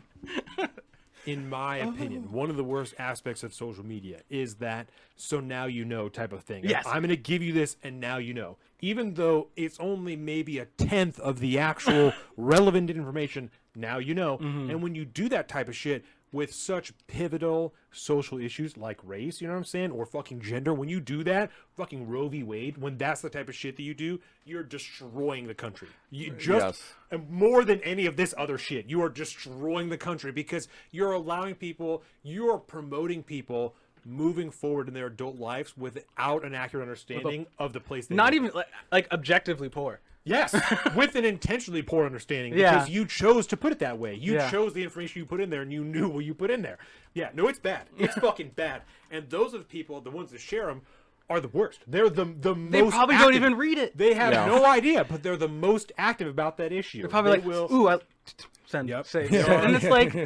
There are some people that we went to school with, give you the name off air, that I follow just to see the crazy shit they say, just because they'll still allow me to follow them, and I can't. Every time I read it, I'm like, I'm gonna freak the fuck out because this is the dumbest shit I've ever seen.